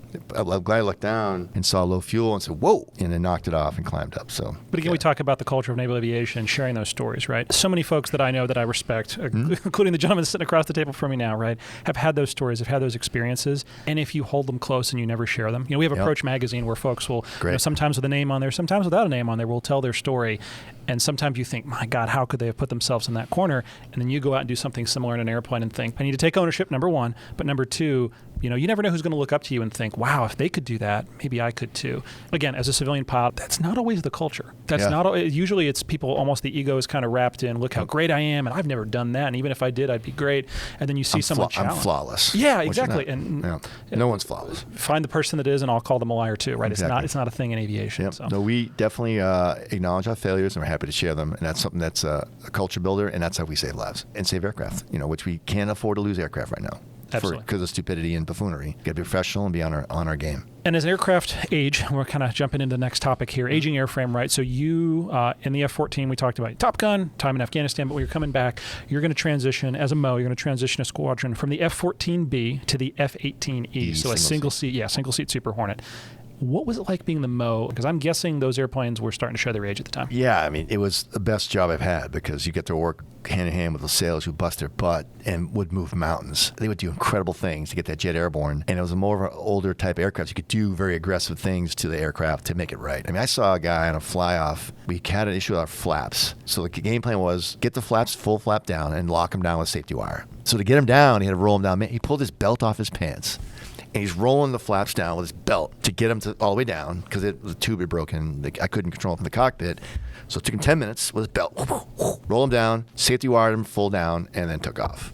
So that guy I forget his last name, but he was a legend because he just made it happen. So safety wired the flaps full down, took off the flaps full, and flew back at 200 knots, the whole way back. But that's what we needed to do to get the jet off the aircraft carrier to get home. I look back, I'm like, what is he? He's got his belt out, He wasn't in super good shape, so his pants kept falling down. So that was kind of funny too. So being the MO there, what was it like getting rid of sunsetting an airplane? Yeah. Were your airplanes going to other squadrons on the flight line, or were they going to the desert? We dropped 5 off of the desert. So flight of 5 Tomcats, all up. Radars working in pristine, great condition. And we flew into Tucson at Davis-Monthan and dropped them off. And it was like we were all kind of choked up in tear, like, I can't believe we just did that. So you were in one of the airplanes? Yep, exactly. Wow. What's the feeling? When you took power off the airplane for the last time, that was the last time that would ever happen in that airplane. What's that feeling like? Sad, because we're all Tomcat air crew, pilots and Rios, and that's. But it's part of the business. We're looking forward to jumping into a new jet, but you poured your heart and soul in that aircraft for 10, 12, 13 years, and then to drop it off to become razor blades was something because they were cut up, right, to prevent. I know there was parts going to other countries, threat nations potentially in that second movie we talked about.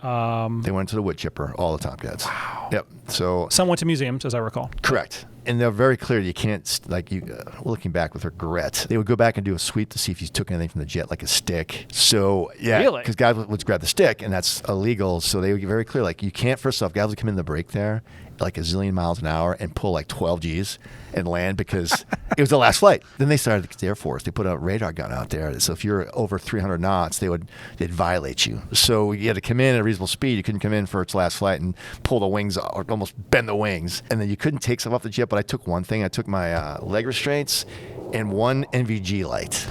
which I have as my memento of that flight and that Tomcat. One of my prized possessions, a little light from that jet, because I fear they wouldn't see that I stole that from the jet. The best memento I've heard, a student actually I flew with at VT-10, his dad ejected out of a Tomcat in a flat spin over the Sea of Japan, and he kept the handle. Oh, he still had it? He did. He tucked it into his gear. That's impressive. On the way down. Yeah, and because his, I think he's already been given the gift now, so not that he's going to listen to this, but his son bought him the watch. I think the Breitling watch that you get. The only way you can buy it is if you've ejected. Yeah. And so he bought it for his dad, and he sent me the photo when he went home for Christmas of the handle next to the watch. And I'm like, dude, doesn't that handle? Number one, I thought it stayed connected to the seat. I guess it does not. And number two, wouldn't it have gone into the freaking Sea of Japan? He goes, no, he kept it. He just tucked it in his suit. That's impressive. Hold on.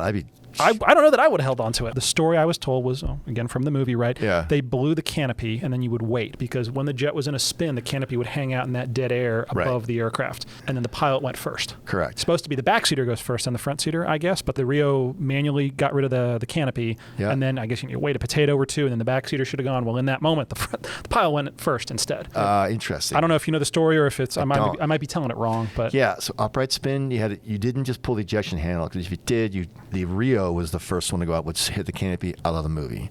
In an inverted spin, not a problem, because the air will pull the canopy away. But it's interesting that it went out of order. I guess it's happened. And as I understand, it was a manual thing, so you could manually get rid of the canopy, right? Yeah. And then you would have manually, we know as a crew the backseater is going to go first, time compression, whatever you want to call it. It should have been. Could select. I don't know. I'll merge the Super Hornet with the Tomcat, but if you had a selection where if either one pulled the handle, you'd both go in order. Backseater is going to go first, though, in that order. Yeah. If you went other one was designed. If the Rio pulled the handle, the pilot would stay. That was for flying folks in the back. You can only eject from the yourself. Front seat. Yeah. Oh, yeah. Yourself. Yeah. The back seat, if they pull, they go. They would go. The Pilot would stays. stay. Yeah. Was there a solo? No. Super Hornet okay, does. so maybe the story's wrong then. I don't know. All I know is he kept the handle, and it blew my mind that he kept it. But, okay, sorry. So back to the airplane. You're dropping him off, but now you've got the new hotness, the single-seat F-18. I flew a jet with 100 hours on it safe for flight. It was great with my CO, now the soon-to-be Pacific Fleet Commander, Admiral Kaler. Did a flight of 2, took off, first flight from Oceana with the Super Hornet. Brand new aircraft, slick, no tanks, no rails, and it's just a really nice jet. Radar is fantastic, sees everything. Per my last story, they have an accurate fuel indication system. Super accurate was, for me, the best part. I mean, radar, whatever. I want to be able to know exactly how much gas I have, and now I do. And Super Hornet's great, because you look down and see all your fuel tanks, see how much gas is there. Never a guess. It's things that matter to you from your personal experiences. That experience at Top Gun, when I didn't know that my tank had not transferred and almost lost a jet. Now I'm like, I love the fact, look down and see exactly how much gas you have, which is fantastic. And it's accurate, within 20 pounds or something like that. As the Mo, was it a challenge going from a very maintenance-intensive airplane, the F-14, to maybe not maintenance-intensive, but still a brand new airplane to the fleet? Right. What was it like transitioning your maintainers from old to new? It's going from paper schematics to IEDMs, which is a computer that you plug in that now gives you guidance on how to troubleshoot. It's going from 5-foot-long schematics for your electricians to computer screen scrolling through. There were no big diagrams for our maintainers who are used to that. So a different mindset mentality for maintenance. That was challenging. So maybe easier, where you plug in, it would take you through troubleshooting for you, and once it gets to step X, call the tech rep, where there was no tech rep in a Tomcat, because you just had to go figure it out yourself, or you would never fly. So a different mentality with regard to technology and relying on those tough books that would go out there, and you do all your maintenance through your tough book and troubleshoot through the tough book. So different than we're used to in the Tomcats. Teaching them that was big. And I'll tell you that troubleshooting in the Tomcat, you could maybe not be quite honest with the maintainers, meaning if I don't tell them I have this, I can go flying. But once I report on the radio, maybe you've seen this in your older aircrafts, you're done. You're now committed to this. So in the Super Hornet with that little maintenance card, it was great. I have this, and this, because you could no longer be put in a the moral quandary of, well, if I report this, I'm not going flying. So I can launch and say, oh yeah, we got the slide airborne, let's troubleshoot it later, which I did several times to get over the beach in Afghanistan. Well, Super Hornet, you can do that, because if you did that and you had to get out, that would be all on file and you'd be done. So it made you super honest, which made life much easier, because there are times in the jet and the Tomcat, I'm like, oh no, what do you want to do here? And every time, I'd be quite honest, if we talk to the real, I'm like, dude, if we jump out, we got to both say we didn't have this light. You good? Yep. Okay. You want to launch? Let's go. So not to say we're lying, but we were trying to focus on the mission. So sometimes that was maybe to a fault. Super Hornet became much easier. If you had a story to kind of encapsulate your time, I maybe distill it down too much, but and it can be either, because again, as the Mo, you had F-14s and you had those brand new F-18s. Maybe a story that defined your time as the Mo and working with those sailors that were keeping those airplanes up. Is there anything maybe you would tell folks? The aggressive nature of sailors wanting to do right by the new jet, and they are super aggressive and want to learn, and they take that Tomcat troubleshooting mentality and bring it to the Super Hornet with something that's kind of fun to watch, and then to kind of give feedback, which we'll talk about on Ford. I mean, sailors, a lot of the design changes came from sailors, and then on Super Hornet, a lot of the ideas for maintenance procedures and practices came from sailors, feeding back through the tech reps. The field service reps are there from Boeing to do that. So kind of neat to watch sailors not just be followers, but be leaders. There's a better way to do this. Let's try this. And it worked. And we'd say, okay, cool. Let's push that back in the system. So watching maintainers lean forward and take ownership of this new aircraft and to make the procedures safer, more efficient was kind of fun to watch. Okay, great. So now you're I think it was 40 hours or so in the Super Hornet. In the E, yeah. In the E model. Okay, cool. So you're a Super Hornet guy now. Yep. So you made the transition, jumping past large portions of the career. But the next thing I want to talk about is being in command. You got VFA 11, the Red Rippers. How do you find out? I'm guessing, does some admiral call you into his office and say, hey, by the way, congrats? What's that process like of finding out you got a squadron? You sometimes get a call. Sometimes you see the list come out and folks forward it and there you're on the list. But generally, the folks will call you when they say, hey, you picked up command. Okay, who called you? That's a great question. Obviously, it was not meaningful for me because I don't remember who that was. I knew I was going to be competitive, so while excited, not surprised. I mean, I had good paperwork at that time, but I can't recall who told me that. That's really funny. I don't know. I remember all the other commands. Okay. When I get selected. I think Ford, that's the one I really want to ask about. We'll get to that later. Sure. But okay, so you got the squadron, and you're going to show up as the PXO, so the prospective XO. You're going to learn a little bit, but then you're going to roll into the number 2 job as XO, then fleet up to CO. So what was that process like? You're back in a 2-seat squadron now with the Super Hornet, but what's it like learning that new airplane and the new generation of aviators that come with it? Yeah, so I have not a lot of hours in the aircraft, so I didn't know. So I was kind of that almost a student, if you will. So I had to learn the jet, become good at it, because that's who we are. We can't just be half-baked in our ability to know about a jet. So there's that and the challenges of leadership in a squadron and trying to motivate and inspire folks to want to be good at their job. So a challenge, and the nice thing about the CO that I work with, the commanding officer, he let me do what I want. I said, I'm just going to roll, and if you tell me, command by negation, if I do something you don't like, just tell me no. And he never did that. I just laid waste to things I thought were foolish and tried to inspire and do things that I think were better for the squadron. And the commanding officer never said, hey, stop.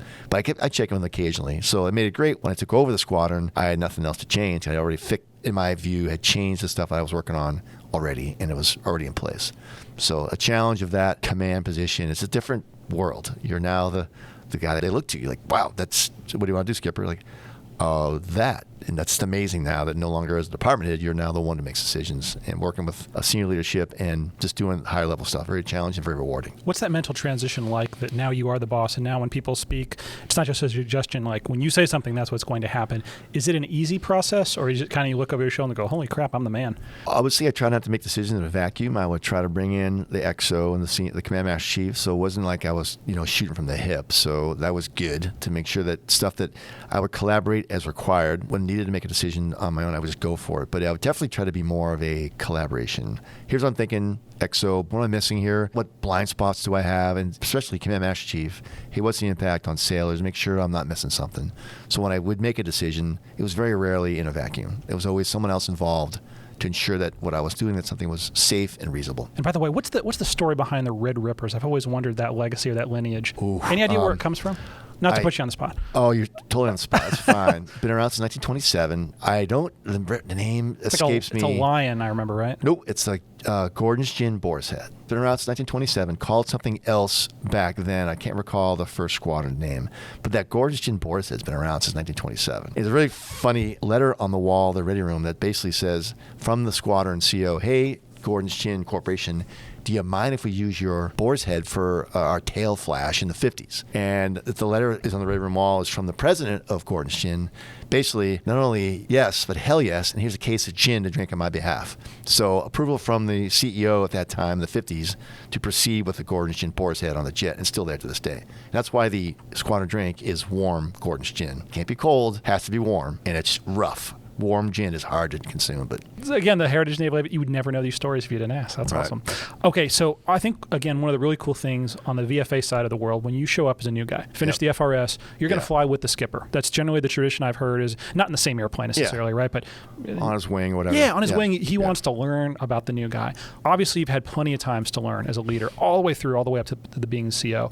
But what were some of those flights or some of those, you're trying to really take the temperature of what this individual can bring to your squadron? Are they going to be a value add? Are they maybe not? Where do I need to help them? Where are they going to help us?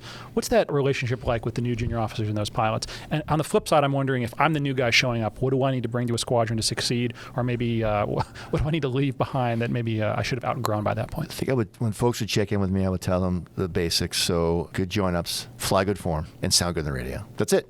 Don't have a scary rendezvous when you join up on somebody, and don't be a dumbass in a jet. And then I said, not fly, I expect you to be good at your job. I expect you to take care of sailors. As you know, we're naval officers first, and then we're naval aviators. So remind them that you're not just a fighter pilot, you're a naval officer. So if I go and talk to sailors that work with you, they don't know who you are, we're going to talk. So get to know your sailors and be a good division officer. You need to strive for excellence every day. So I expect you to try to become really good at your job. And I expect you for the first 6 months to sit back and take it all in and study. And then that 6-month mark, I expect, when I say I need a volunteer, your hand needs to go up. That's how you move ahead in this world. Not by sitting back and letting someone else volunteer. You volunteer so that when I go a year from now, everybody except you, I need a volunteer, because you've already volunteered for all the hard jobs. And then I will tell them lastly, don't let it be the discussion for evaluations, as you know, is always a big thing with how we rank folks in squadrons. I go, let the discussion be for number 2, because the number 1, just let it should automatically be, hey, okay, so-and-so is number 1, and there's no discussion, everybody agrees. Let's talk about number 2. Be that guy or gal. That's the automatic number 1, because you have busted your ass for 2 years, 2.5 years, because you've done all the things I described. Working hard, being motivated, and leaning forward and taking care of sailors. I looked at folks not so much how good they were in the jet, how good they were with sailors. Did their ground job well, then that, in my view, is success for them. That's what it is about being a naval officer, leading sailors. Air Force doesn't have that. They have their maintenance squadrons. They don't really lead airmen. We do. That's what makes us better leaders. So when you took the big job as CO, where did you meet the squadron? Was it on deployment? Was it something where you guys were at a home in the workup cycle? I'm kind of trying to scope that out. Did you take the airplanes to see? COM 2X. COM 2X. Oh, so you're about to, flew out to COM 2X, met the ship down off the coast of Jacksonville, and then just didn't end up COM 2X and went right on cruise. That's, good time. Yeah, that's the perfect time, right? Yep.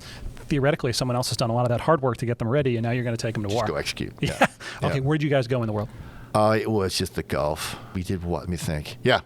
Hauled ass through the Med, went to the Persian Gulf, hung out there for the entire cruise, and came home. Wow. So, super. The standard. Standard East Coast, Persian Gulf, over Iraq, flying missions over there to support air to ground. What was the Iraq environment like compared to the Afghanistan that you remembered in the Tomcat?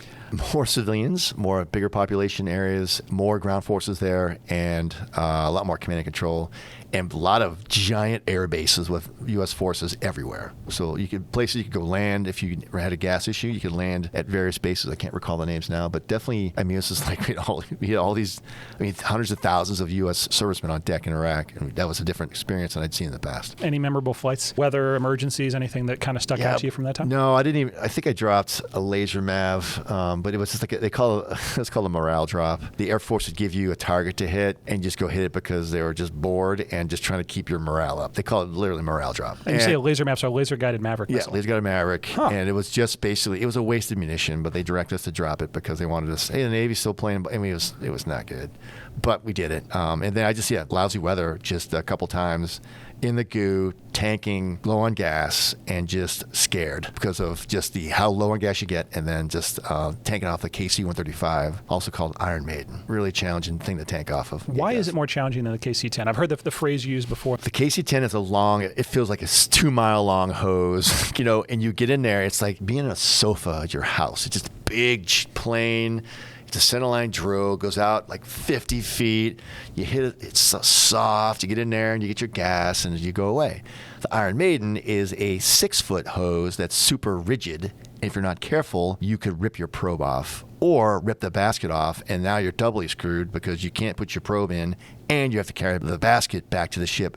Too much fame and humiliation when you recover with a KC-135 basket on your probe landing aboard the ship. You trap with a basket on the... I mean, does it like fly off the flight deck, or what the heck happens? That's a good question. I don't know. I've never seen one trap, but you get it back, and invariably it's hanging over your ready room chair for about a week. And the Air Force called, hey, can we have our basket back? Like, sure.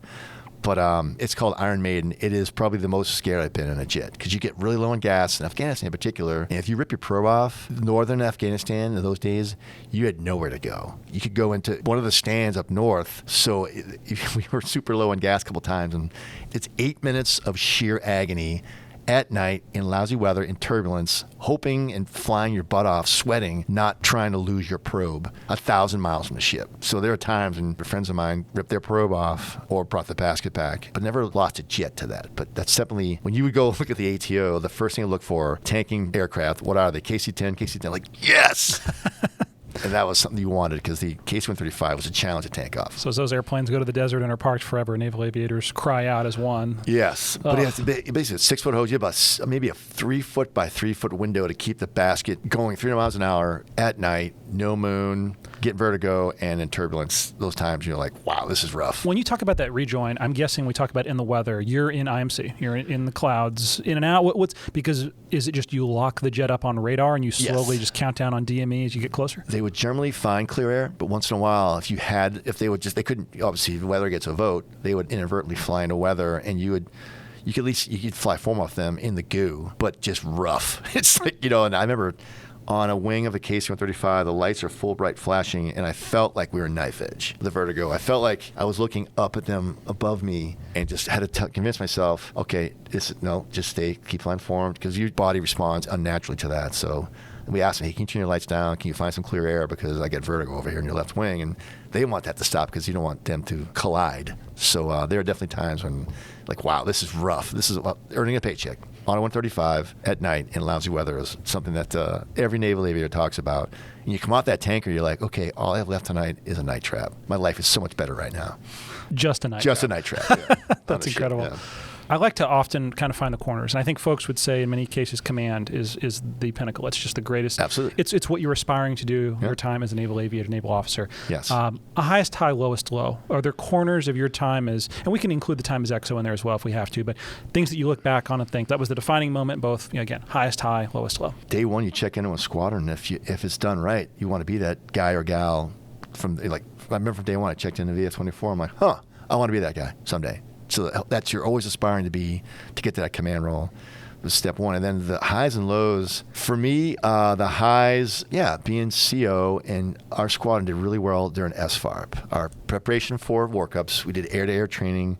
We outperformed the other three squadrons, and they had better radars than us. They had the ACE radar. We did not, but our training officer was really good at the basics, and were just good blocking and tackling, and did really well. And I look back, that was great how well we did just by sheer hard work. Lows, never lost a sailor in the Rippers. I did on Ford, but I think just a couple times we had aviators just make mistakes. FNAB, that was hard to go through. Could you unpack that term? Because I don't think anyone's explained what a FNAB is. Field Naval Aviator Evaluation Board, or examination board, something like that, where folks make a mistake and we have to go through a process by which we evaluate if they should still stay flying. And you can come back from a FNAB. There's, I think, 3 outcomes, right? Yeah, probation.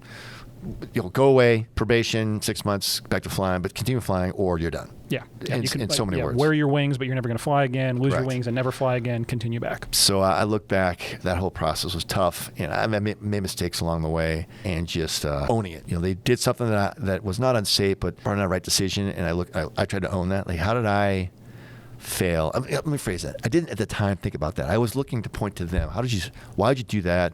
This is your fault, when it should have been pointing at myself. And I didn't until nuclear power taught me the ability to self-assess. So we'll talk about that here shortly. But I look back with regret. I could have handled that better. I didn't, and I just simply focused on, how's this going to make me look? That's not how I look at something like that for an event that goes. No one got injured, thank goodness. It was just a low flight. It was really hard to deal with. And I liked both those individuals a lot.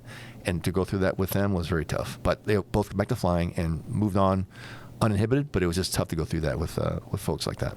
When you were wearing those SDBs and you were ready to hand the squadron off to your XO, that day of change of command, if you could talk to yourself at the very beginning when you took over as PXO, XO. If you could look back and say, here's some lessons, here's some things that I wish I'd known before doing this job, what do you think you would share with yourself those many years before? Take a break. After the SFAR, we got a debrief that we did really well. And I'm like, all right, so we had a flight schedule going on. All right, let's get back to work. Our training officer, Kojo Carbonis, he's like, hey, sir, let's go to the club and have some cocktails. Let's celebrate this. I'm like, dude, you're so right. And I was so focused on, let's get back to work. Let's keep grinding. And Kojo, lieutenant, and he was right. Like, you know what? Let's cancel the flight schedule. Let's go to the club and just celebrate that our success. So I look back. Now I take a step back. We are successful. What can we do differently? Not keep grinding. Let's go celebrate that. So I think I look back with regret on that decision, on just keep on grinding. I think I also learned the value of a good command master chief. That was something that I focused on from there forward, that relationship. I didn't have a good relationship with a CMC that was sent to us. I had to have him go away someplace else, brought a rock star in, made me realize the value of a command master chief. Yeah, those are big things, I think. But the squadron was very successful, great camaraderie, great esprit de corps. There were some stories there that I probably couldn't tell you what we did. Classified on the high side, yeah. Awesome. We had a big Greyhound bus that we did some great things with. That squadron has a history of just being on the ragged edge of out of control. And it's so fun. It does have that history. Yeah, it's okay. I was going to ask you about that later. Yeah. Final question, because I think it's near and dear to my heart. Any good stories? Because again, you're, pardon the term, the old man, right? You're the skipper. Right. I'm guessing you get to fly with some of those junior Wizzos. Get to see them kind of come along in their process of checking in all the way to that battle sharpened instrument that's going to go out and be incredibly good at their job. Mm-hmm. Any good stories of the backseaters? It doesn't have to necessarily be Wizzos that are on the junior end, maybe some of the senior folks you flew with. But any good memories from flying with them?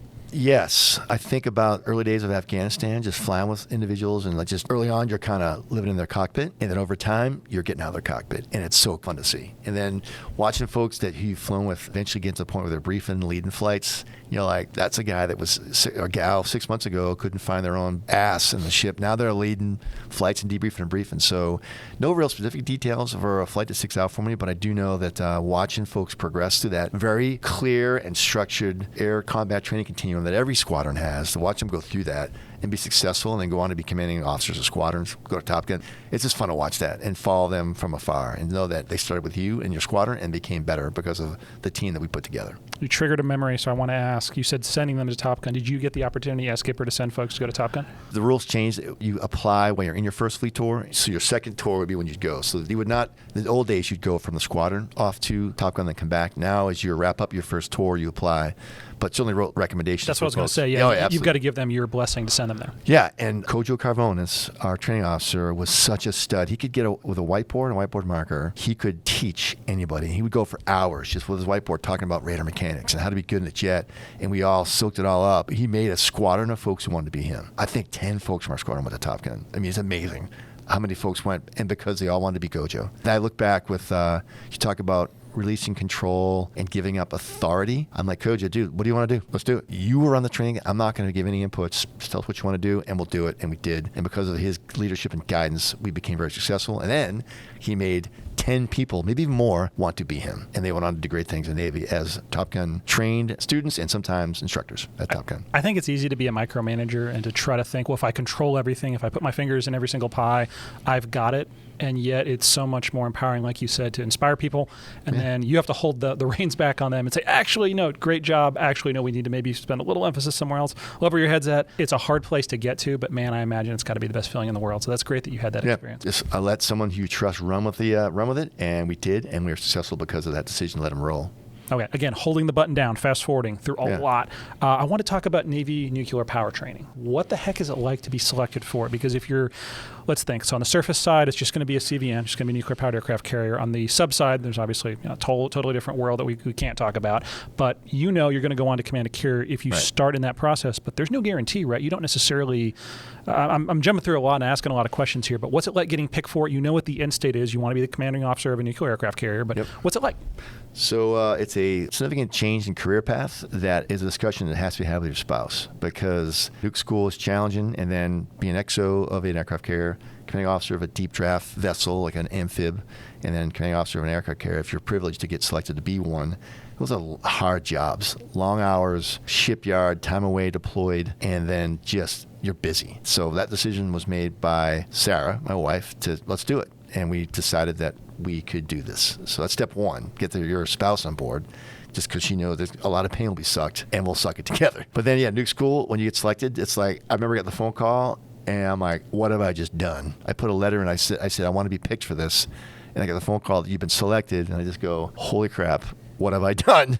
But I did not want to be a CAG. It just seemed like it wasn't enough of an expansion of my horizons. So I didn't know that. That's the split. Either you're going to be the CAG path or you're going to go take command of the carrier. You can, it's 4 paths. Okay. Never have a major command. Go the base route, go the CAG route, Air Wing Commander route, or go the nuke route for 06 command or non-command opportunities. So I opted to not buy for Air Wing Commander. I wanted to try for nuke because I want to try something different. And I was eligible for it because of my background. I was a physics major at Bates. Mind you, I'm not a very good physics major, just a major that I struggled through. And then it's basically a year and a half of nuclear power training where you learn thermodynamics, reactor safety, reactor dynamics, physics, chemistry, metallurgy, fracture, all the stuff. Then you go to prototype for about 3 or 4 months to learn how to run a nuclear reactor plant. Basically, you become enlisted, doing like E5 and E6 watches, and then sometimes you work as an officer in EOS, the control room for the reactor, and you run the reactor as the officer. And you have your simulated reactor operator and electrician, and to do that at a prototype. Once that complete, then you go to Naval Reactors in D.C. for 13 weeks of finishing school, where you're now with all the pros from Dover, and you learn the A4W, which is the Nimitz class plant for XO. And that's 13 weeks of finishing school. You test a week, and yeah, it's really busy. Are they multiple choice? No. This is incredibly tough material and incredibly tough knowledge, yeah. It was a very rewarding and valuable path, and don't let nuke power school be the thing that prevents you from wanting to go nuclear power. If you work hard, they'll get you through, and you'll learn stuff that you'll never have experienced if you didn't do this. So again, you're an aviator. Now you're, dare I say, playing in the SWO world and kind of that, learning how to run the reactor yourself. Literally, I had no idea that's the way that went down. Yep. But what did that mentality change? Because I think we as naval aviators usually have a pretty firm grasp on the way we think things should be done, the way we think we should lead. What changed about you going through that process? The nukes taught me many things. I learned about procedural compliance, having a questioning attitude. I learned how to really deep dive root causes. So, for example, the reactor plant manual for a reactor for the ship, the A4W for Nimitz, A1B for the Ford, everything you need to know is in there. Everything. And every step of procedure has a little background to why you're doing that step. So the why behind the what is there. And so, for example, I went back to get my requal on the Super Hornet before I went to Ford. I pulled NATOPS out as a nuke. I'm like, this time I'm really going to learn it.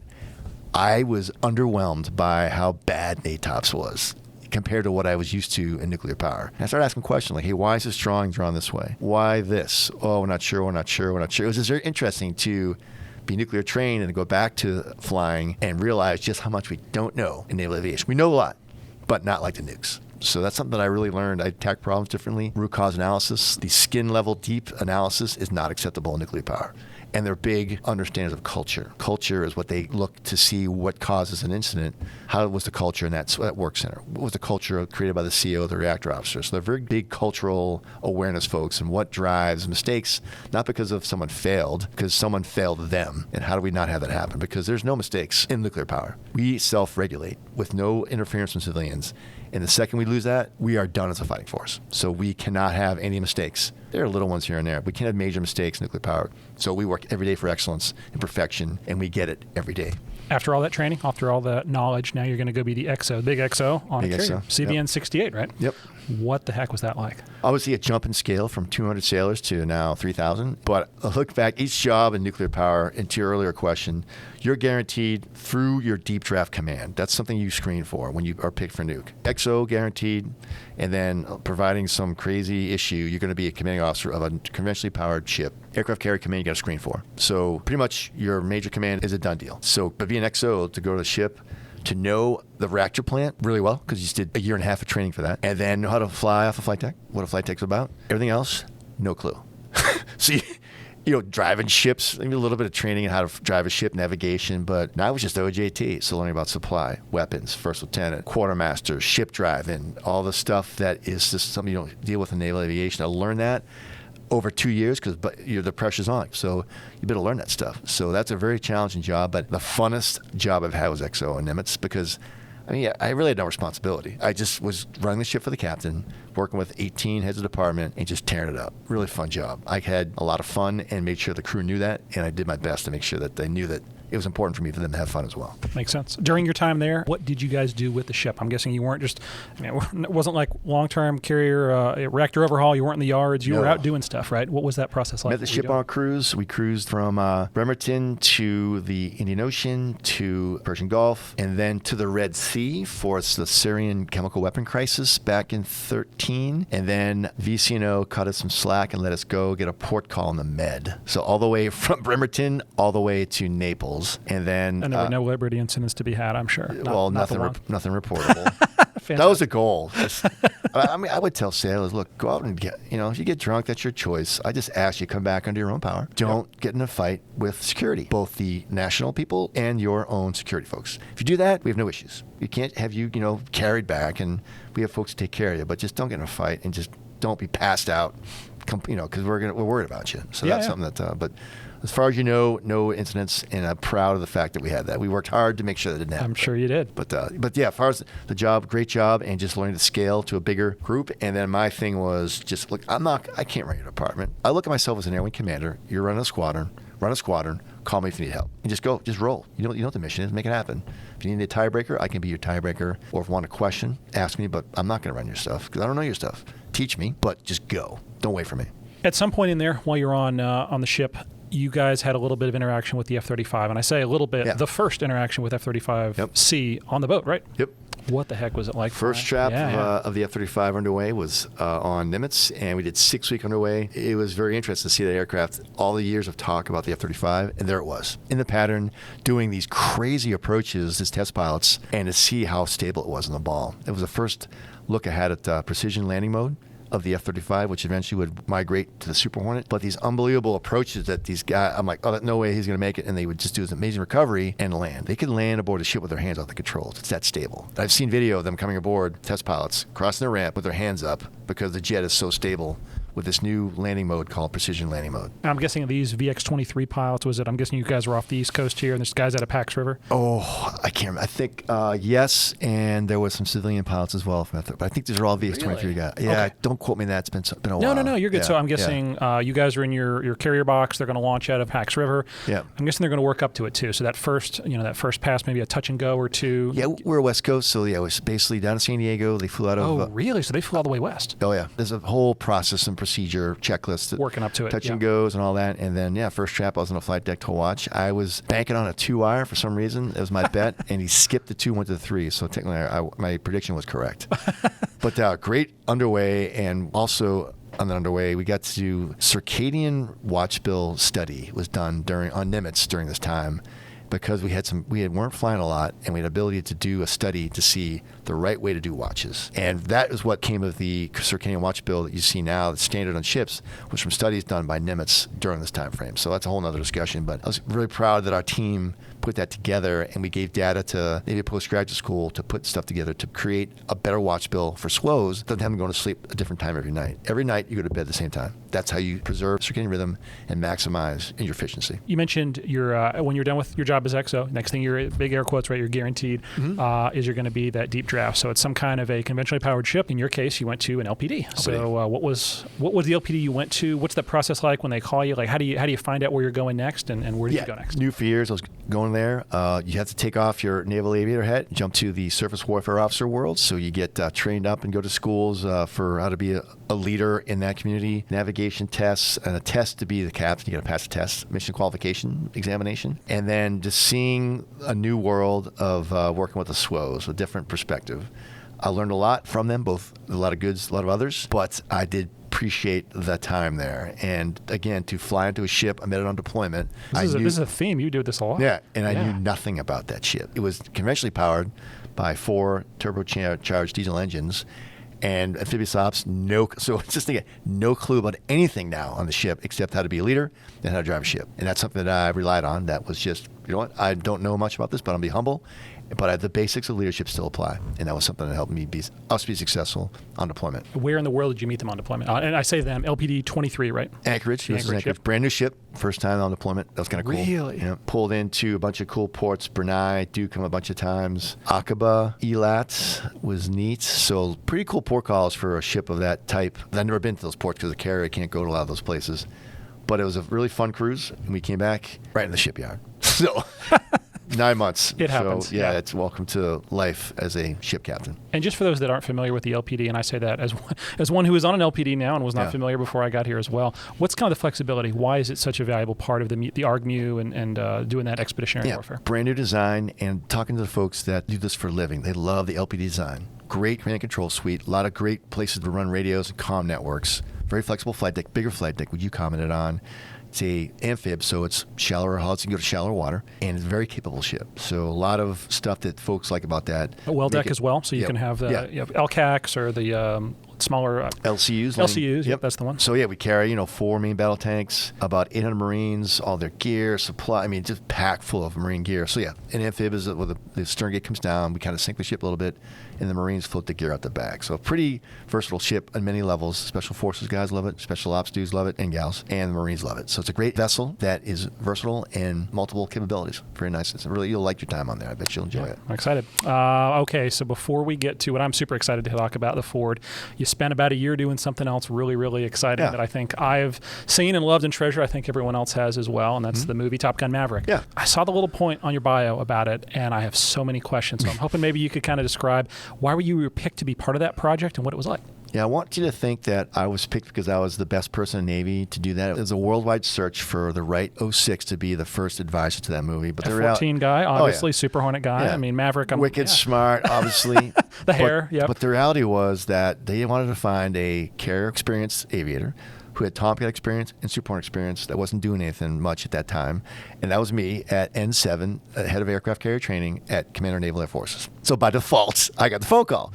So there was no worldwide search. It was like, well, I'll give it to Cummings. He's not doing anything. He can help him out. So it's 9 months of providing support to the director, Joe Kosinski, and the writer, Eric Singer, to help them understand naval aviation. And our goal was to get the screenplay past the air boss, such that it was a respectable screenplay that showed positive naval aviation, wasn't embarrassing to us, and was not going to be a negative influence on our Navy or our nation. Air boss, was that Bullitt at the time? Bullitt Miller. Okay, cool. Was he, I didn't realize that, so he actually had that yes or no approval on the script? Yes. When I finally left to go command forward, the screenplay was finished, and he was the one that had the first review. They changed a few things that per his suggestions, but he was the one who finally said, yes, we can move out with the screenplay. What was it like working with Hollywood? Different, and it's amazing how much they don't know about naval aviation. But I do appreciate Joe and Eric's humility and ability to ask a lot of questions and then to listen. So a lot of the same leadership principles that I used to be successful in the Navy, they were using. They had a good questioning attitude. They were humble. They listened. They led by walking around, not led by being on Outlook. Joe and Eric wanted to find out about naval aviation. They weren't going to get it through Wikipedia or a PowerPoint brief. They went on tour. We went to Fallon. We went to Oceana. We went to Lemoore. They wanted to see it firsthand, get their eyes on it, get their ears on it, and see and smell, if you will, the jet fuel and the jet exhaust. That's how they got smart in the movie. And then along the way, they're just sponges. The thing I like most about both those gentlemen, that you never got the sense that they were big Hollywood movie people. They were just Eric and Joe. Eric's from, I want to say he's from the South. We went to school at BU, and Joe's from Marshalltown, Iowa. Just two down-to-earth individuals who wanted to do right by the Navy and right by their company. So really great, humble people, and working with them was a real treat. You mentioned, I think, a little bit earlier, Deadeye, the phrase, talking about when the sensor goes down. So that was kind of a Easter egg, maybe something that you were able to contribute to that. Any other things that maybe the viewer that, God, if I counted the number of times I've watched that movie, it would be embarrassing. Okay. But there's a lot of really great details and a lot of nuggets that, I've heard so many people comment that almost in many cases they feel it's better than the first, that it had a discernible, plot that made sense and it showcased naval aviation in a really professional way. But any other things that you remember that maybe could have gone one way, but hey, actually we told the story this way. There's tons. And we've got tons of tape. I'm looking at the recorder here. Easter egg is, I appreciate your comment. That's exactly why I was brought in. That Joe wanted Easter egg apparently in Hollywood where someone watches that and who knows the business of F-14s, let's say, and they see, they talked to somebody because of that. That was my job, to give Paramount the Easter eggs so that the F-14 community would know, oh, they talked to somebody. So, I mean, yeah, there's tons of stuff that we worked on that shaped the screenplay that I handed off to my 3 friends that followed me to kind of close out the deal. But pretty much 80% of what we worked on is what ended up in the final movie, which is kind of cool. So from, the barricade, from the buddy lace tactic was something that they were looking for. How will we strike this target? From the way that they talk to each other. I begged them, please no locker room scenes. And please have some form of military bearing. Let uniforms and haircuts They be look great. accurate. For clarity, I'm not the guy that can count ribbons and know if they're exactly where they're supposed to be. The uniforms looked incredibly professional. And yes, no one is briefing out in a hangar with aircraft behind them. But you know what? There's some of that throwback to the original movie that was done really, really well, I think. Yeah, to your point about that is early on I told this countless times over the last couple of years, I was pushing back on stuff that wasn't realistic. Nope, that wouldn't happen. Nope, that wouldn't happen. Finally, Joe pulls me aside, a little debrief, and he's like, hey, Yank, really appreciate your passion for this movie, but we can't make this the most accurate yet boring fighter pilot movie in the history of film, so you need to work with us because drama sells tickets. And by the way, it's not your movie. It's ours. We're spending $400 million, so work with us. And I'm like, Joe, I appreciate that. Thank you for your honesty, a little debrief. Thick skin, and I got it. From there forward, it became, how do I look through the lens of drama when they ask for some ridiculous thing? I'm like, I take a step back. Okay, I would offer, how about this? And they go, oh, that'll work. So there's I won some discussions, not one bad word. Ended up, just having discussions. We found some middle ground. The one that I was going to quit if they didn't change this. It was basically Flight of 4 goes in, trailer, spoiler alert, Rooster gets shot down, and then steal a Tomcat and catch up to the other 2 jets. We spent 1 week in a hotel in San Diego. Eric and I went through line by line through the screenplay, and he's like, I said, call Joe right now. And I said, Joe, they're going 600 miles an hour. The 2 that survived the shoot down, they're not going to be anywhere near to catch up to. It's like, that was the original plan. I said, can we work with that? He said, yeah, is there a way we can find a way to work around that? But that was the first thing. And I said, no, that would never, that defies the time-space continuum, and we can't have that. So, and someone would pick up on that, the level of... Yeah. The amount of, I hate the phrase reaction videos, the amount of people online that a former fighter pilot reacts to, people would pick up on that. And that was one of the things I was almost impressed with the most. It seemed like in many ways it played to a great audience, right? I mean, good Lord, this thing did well internationally. But even aviators, even people that had that tactical jet knowledge would be like, well, yeah, that was right. And they said that word there. And I think that's something that people value. The first screenplay was Joe loved it. It was super technical, and all the comm was spot on. It was Top Gun brevity comm. Hey, Stinger 6260. I mean, all these, he loved that. When he gave it, so that was my mistake. We made it super technical the first one because they went to the producers. They went, I don't understand this. This is too technical. That's when I left, and they had to back it down and make it less technical and more dramatic and easy for the American viewer to understand it. So that was something that my error. It was too technical, but we worked through that. I will say one glaring error, and I think as a Tomcat guy, maybe this one got past you. The GSC all worked when they plugged in. Yeah. They had power immediately on the jet and air. I'm like, well, no, of course, it's going to take at least 20 minutes to troubleshoot this. That's one thing that I shared with them. I said, you have to do this Tomcat startup perfectly. Yes. If you don't, if you put an APU or a auxiliary power unit in this and just starts up magically, you will lose everybody, and then I'm going to get my butt kicked by decades of Tomcat pilots and Rios. The scene where he has the wall of circuit breakers, and I just a 53 ago, we didn't have that many. Yeah, 300. Is it really that many? 300 circuit breakers. Yep. I'm told a lot of times like blind essentially. You're looking, the Rio is reaching back behind themselves. Yeah. Insane, but also incredibly accurate. And it's kind of like, that's the way it's supposed to be. That was so the startup is perfect. And I appreciate that they did that. And that's a note to Joe and Eric. They listened, and they got that right. And the folks after me that came that also made that thing very accurate. Because I got phone calls like, dude, that startup was perfect. And my initial quote in the movie was when he sat down the back, Rooster goes, can there be any more circuit breakers back here? And they pulled it out. But you get a feel for that circuit breaker, the UHF. Yeah, that was, Rios can do exactly what circuit breakers cycle, because that's how you would get your aircraft, same thing. You'd cycle a system to bring it back up. I've also had folks hold circuit breakers in a catapult, like for flight control. Just hold it in, just like get through the wipeout, and then we'll go flying. So those times you talked about doing something that maybe was a little bit aggressive. That's a little bit aggressive. It would hold, the outboard spoiler mod, and the folks out there familiar would hold that circuit breaker in to allow the outboard spoilers on the catapult for a wipeout. They would see the spoilers come up, come back down, and then we'd launch, and we'd come back. Hey, we got a spoiler problem after a 6-hour flight. But that's how you got a jet airborne in those days. So maybe you can confirm this or deny this. I'm told, I think it was Cillian Murphy recently had the script to Oppenheimer, one of the early scripts, and it was all on red paper. The reason why, apparently, is that way it can't be photocopied.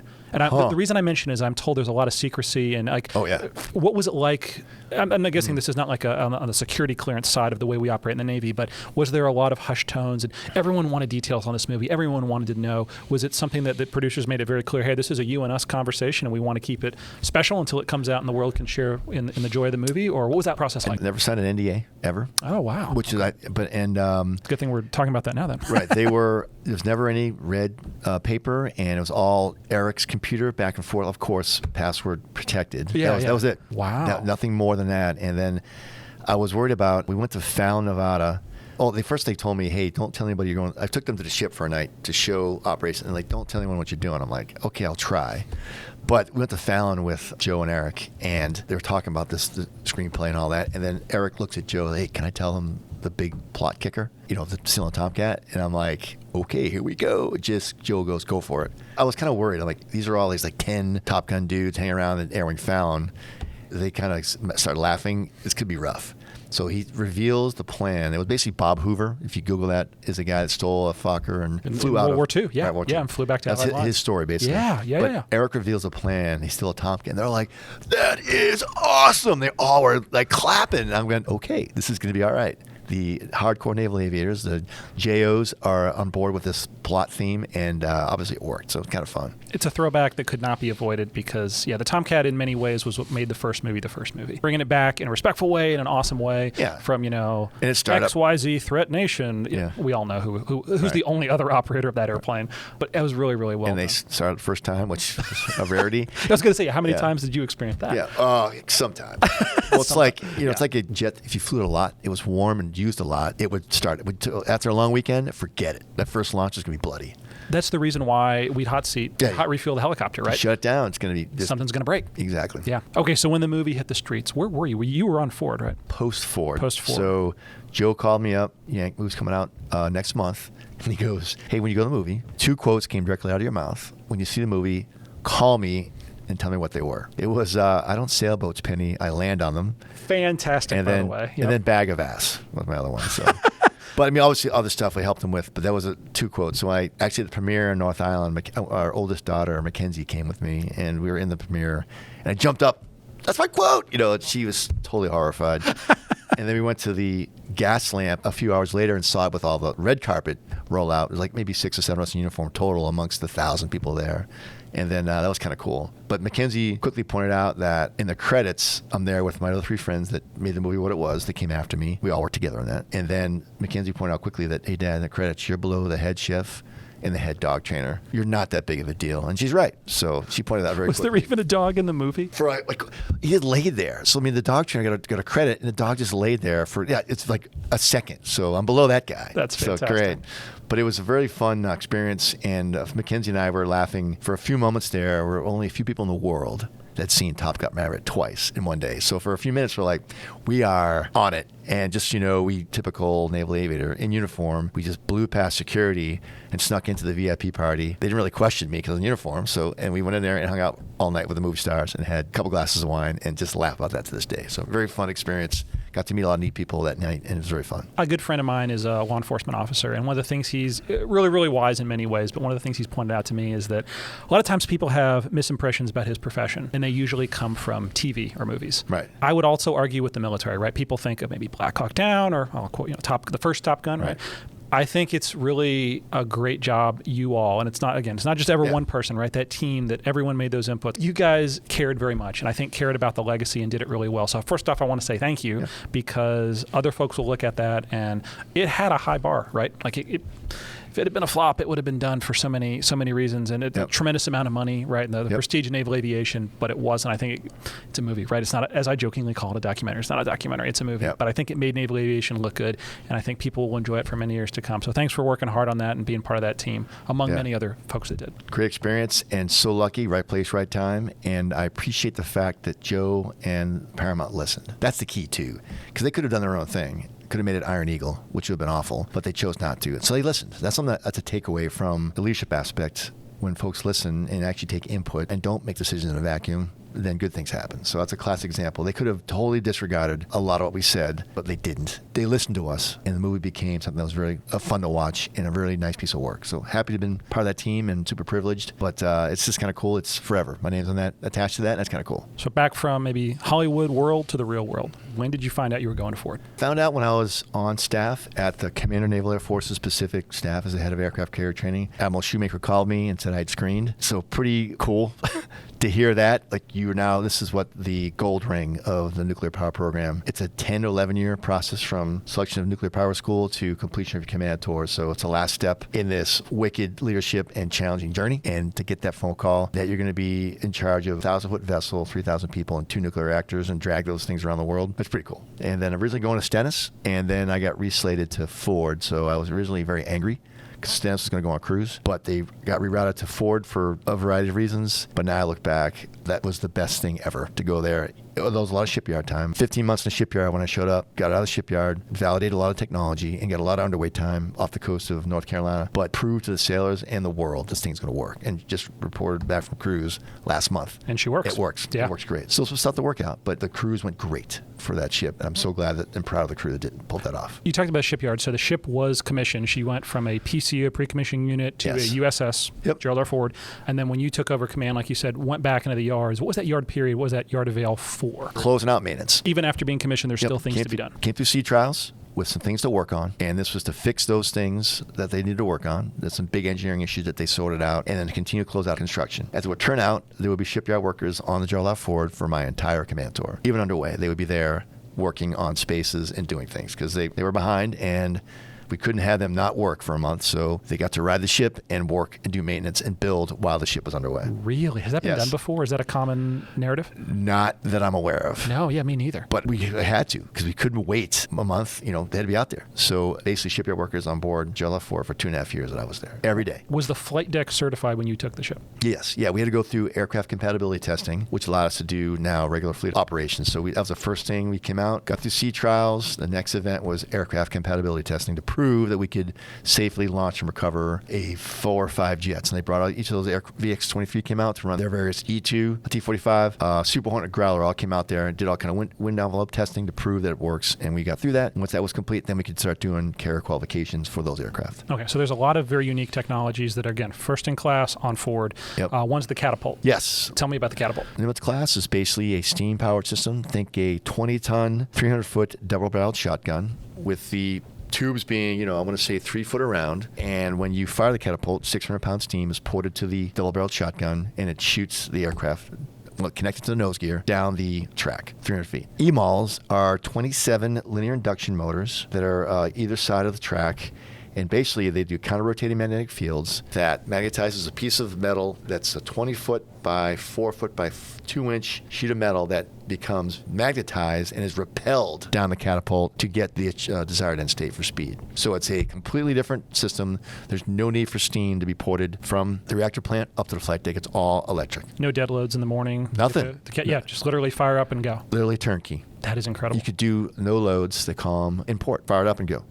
Well, you couldn't do that in Nimitz class. So the front end and back end of flight ops is much easier. Just go to bed. A little bit here and there. Not like maintenance on a steam catapult. A lot of work before and a lot of work after. Like, for example, in Nimitz class, you warm the tube up. You elong the double-barreled shotgun by I think 3 or 4 inches. Has to get to a certain length that's now ready for flight ops. You got to warm it up. So that's why you do no loads in the morning, get steam there to elongate the tube to get it's a little thing on the flight deck. It expands. Oh, we're set. Yeah. I had no idea. Yeah. Yep. Okay. So you're taking all these, again, that's one of the, I think the advantages of Ford. You literally need less people to do some of these mission sets. Yes. Because there's less to do. Yeah, there is less to do. Both the resting gear and the catapult, probably half the amount of people required. It is funny. I have a couple friends that were on Ford on the most recent, the deployment where they were off the coast of Israel. And they mentioned that when they went to shooter school, a lot of times it was, they're going through all this information. Oh, by the way, you guys going to the Ford, it's all going to be different. You're going to learn when you're there. Yada, yada, yada. Oh, yeah, Ford folks, you can ignore that part because it is so new and it's something that we're still training people as we're doing it. And that's a failure of the Navy because we didn't prepare. Obviously, it's like, training is important. We didn't really put the money into that. We put money into building the thing, but how do we supply it and how do we train to it? It's a challenge. And again, we're doing it while these things, they're incredibly unique national assets. We just can't wait, can't sit around for a couple months, like you said, to finish all these couple spaces or you design this little bit of training. It has to kind of come on concurrently Yep. because they are so valuable. It's a literally an airfield that moves around the world. Yeah, catapult itself is pretty amazing. It can shoot aircraft we haven't designed yet. It can shoot heavy, shoot light. It's just a reprogram of the system. Steam has limitations. It can only go so slow or only so fast.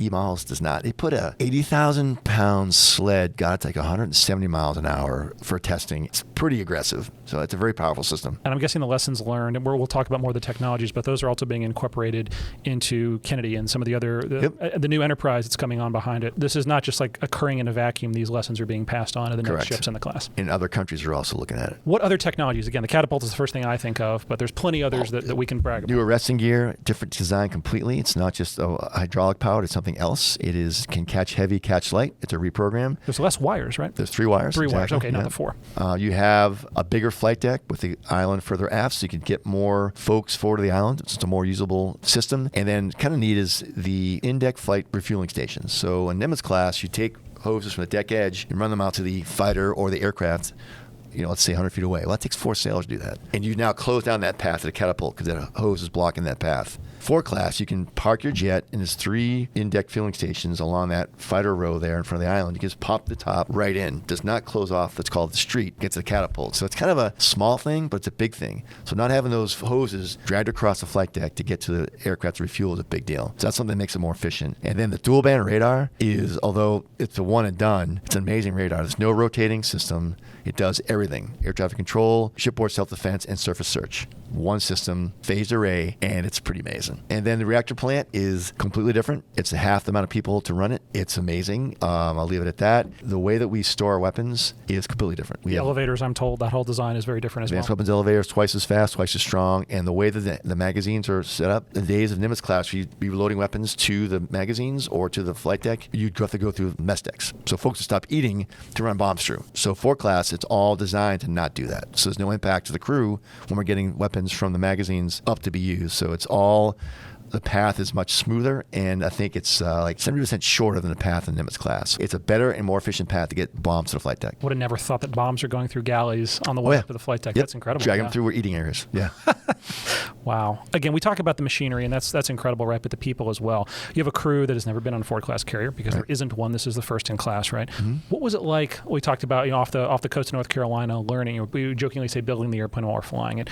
Was that something that people adapted to quickly because of these bits of technology that made things hopefully better, easier? I mean, good Lord, even as simple as the Wi-Fi. There's Wi-Fi on the ship for the crew. That's something I know that's very valuable that is kind of being backfilled to other ships, but became standard on Ford. What was that interaction like? The ownership bit of sailors is amazing. So many of the design changes that occurred in the shipyard period that I took over for came from sailors, the ideas. And then to do those things and get them fixed and then go underway and to develop procedures that had not been developed yet came from sailors. Changes in procedure and processes and techniques, all from sailors. Pretty amazing. So the ownership bit and pride was resident in that. Those decisions made by folks that below my rank. I'm not the one that's going to figure out. I'm a big picture guy. I want the young petty officer to go, there's a better way to do this. Okay, let us know. Let's do it. And we did it, and it would work, and we'd incorporate that into our procedures and our policy. So pretty amazing to watch the crew be hand in hand, develop that system, and make it what it is. So we won't step away from it yet, but I'm guessing after you turn over command, maybe it's a small place. Folks that are commanding carriers is a very small place. Folks commanding the first in class, the Ford. Yeah, I'm guessing y'all still chat. And she just came back from a really kind of short fuse deployment, went out and did some, we're expecting maybe a bit more times in the yards, went out instead and filled the gap that needed to be filled in that part of the world, in the Mediterranean. That feedback, I'm guessing, are there things that you maybe saw, hey, here's ways that we can do things better, but I don't have time in my time in command. Yeah. But now those other folks do, and you've had that maybe that feedback that you've heard from your friends that now those things are being solved, they're being fixed. Well, the cool part about Ford, just to talk about the deployment, was extended twice and answered the call. And didn't limp home, with some engineering casualties. So I love the fact that Ford went out there, did its job, asked to stay out there, stayed longer, no issues, came back. And the CEO, I met with him last night, he said they launched 35 aircraft for the fly-off every minute for each aircraft, no issue. They came back in with all catapults up, all resting gear up, and every minute they shot an aircraft. So all the folks, the naysayers out there that badmouth Ford back in 16, 17, 18, 19, shut your pie hole. Now, the carriers behind schedule got it supposed to deploy years ago, but still, new technology challenges came with that. And my understanding is the Navy years ago to Secretary Rumsfeld wanted to phase in the technology. Hey, let's put EMALs here, plan this next one. Rumsfeld said, no, the days of transformation. Put it all on one carrier. Here's a cost cap. Made some really bad behaviors to meet that direction from the Secretary of Defense, but the Navy knew it was going to be a challenge. They tried to phase it in. Rumsfeld said, nope, do it all right now. So that comes at a cost and the unknowns of that. And here we are. We're working through that. So there's still some stuff to work out, and they're working through it, but on the right trajectory. And that aircraft carrier, already mentioned, the catapult and arresting gear, can catch aircraft we haven't designed yet for the next 50 years. It only uses 25% of the available power. That's it. Nimitz class it cannot accept any more power requirements. So you think directed energy weapons probably can't go on Nimitz class because it will overload their system. Ford class has 4 giant turbine generators, and they only use 24% of that power. They have 10 times the cooling capability of Nimitz class. So they can cool stuff, and they can power it. So there's potential for growth there. That's going to be some pretty magic stuff down the road. The untold gem of the Ford class, supply elevators. Now, you've seen under RAS, we take pallets across from a supply ship. We take off the boxes one by one and feed them down a conveyor belt called a man killer. Because it's like 3 teeth that roll, and you put the boxes down there. Ford class, that pallet comes off the supply ship, goes onto a forklift, goes onto the elevator, size of the pallet, right down into the storage place. No need to break it down by individually and to break each box out. It's like a department store level of just all the supply spaces are all right off these elevators. So you can do a unemployed replenishment, get stuff stowed below deck in a fraction of the time it took Nimitz class, which means you can get back to work, back to flying, and stop being predictable. So it's pretty amazing. It sounds silly, but yeah, you've got body. I'm seeing it even on the ship I'm on now. Yeah, you break that stuff down in the hangar bay, and there's people literally one by one walking, hamburgers or whatever that might be down one by one. Now it never comes off the pallet. That's incredible. Right into the storage place on the elevator. It's amazing. And you would think intuitively that would be just the way it's always been. Nope. Yeah, not even close. Nope. It's just it's a by person handing a box and putting it on a conveyor belt to go down. Same thing on LPD. Yeah, the logistics of it. Well, that's incredible. Yep. What else do those of us from the outside, again, at the level that we can talk in here, are we missing? Things that maybe we heard in the media or things that it's easy to complain about stuff. It's easy to tell, the ship is behind schedule. But there's a lot of goodness that's hidden. And like you said, now it's been seen. But there's a lot more that I'm guessing still has to be, that will still make the news in the future. Maybe not this year or next year, but many years from now. It's going to be self-defense weapons. I think the directed energy, that's where the future is, because we can't afford to keep shooting $1 million munitions at drones. And that will be the future of self-defense weapons in the Navy will be on Ford, because they have the ability to, it's a redesigned ship, it's a lighter ship. You can put more sponsons, which are the big decks that they can weld onto the side of the ship that can support them both electrically and cooling-wise. So it's going to be fun to watch as they develop those weapon systems. And then as they go to the new radar, Enterprise Air Search Radars, a new radar is coming that's going to be on new Ford classes, another capability coming the way that's going to replace dual band radar. So the future of Ford is bright. I mean, it's going to be an amazing system to watch the years come, and it's going to be till another 100 years of driving ships and carriers. And I don't accept the fact that the carrier is not viable in combat. We could lose hours talking about that. I think she's showing that every day. Yeah, I mean, the fact that you can take literally a sovereign piece of American territory, an airfield, and put it off someone else's coast. Yeah. It's the flexibility of naval aviation. That's what we bring that, no offense to the Air Force. The Marines do it because they have LPDs and LHAs. And they fly off our ships, right? But no other service does that rapidly. Yep. And the Air Force is big, and they have bombers can fly across the world. That virtual presence is actual absence. Well, and even, great way to say it first off. I'm going to steal that. Yeah, you know what those aircraft also require is tankers. And guess what those tankers have to do? Have overflight rights. Guess what a carrier doesn't need is overflight rights. Everything's there on the carrier. Diplomatic clearances to land in a place, and they want to have maybe an aircraft with bombs land in your country. That could be bad for your own people and has political ramifications. So no concern when you're in international waters making it happen. So. An example would be Libya, where those aircraft coming out of England had to fly all the way around a lot of these countries in Europe that did not want the F-111s to fly over, as opposed to the carrier that sat right off the coast. Outside 12 miles, baby. Let's go.